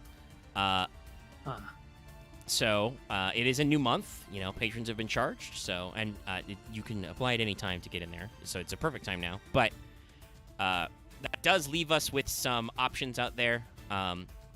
So some of you will probably need to come up with some new things. But Dallas said he's already going to leave his the same. But if y'all have any suggestions, be sure to write them down to me because I'm not going to type the Patreon post in the middle of the stream. Sure. But- I'll figure this out. I will, since I've got these guys cornered, I will tell them to maybe throw some ideas out. Okay, fair enough, Law. Yeah, because I was just like, And- wait a second. You can just I- type if you want to be same. Obviously, Axe I can't type can't that. do 'cause gear he- yet because we'll just do that one eventually. Yeah, so we'll do I'm that not anyway. bothering. Yeah, we'll eventually get there. It's on the list. So, yeah, I'll have to figure keep that it in mind. But if you want to vote in that poll, support us on Patreon at the 5 and up level. You can also access other polls and some other fun stuff like video releases early and other shenanigans. So yeah, just glad to have you here. Glad people Yeah, thanks for came joining up with us. us for stuff. Yeah, thanks for joining, everybody. Sorry, Dallas had to go suddenly. I'm sure you wanted to yell at him more. But we got when it was just me and Dallas for like 10 minutes. You got a lot. Yeah, Big apologies. thumbs. I know, no. I like to be at least contributed to S-Force even though I mean, you played S-Force. You Yeah. rattled off those ratios, I think, from memory pretty well. Yeah, And 'cause we it's were like, just if sitting here going, should we just start S-Force without accents? Like, there's no way he's in here. There was a We just comedic like beat. typing. I There was a listening to comedic the beat. stream the whole time. I Yeah. just wasn't paying attention half the time. Fair, but it was a good comedic beat.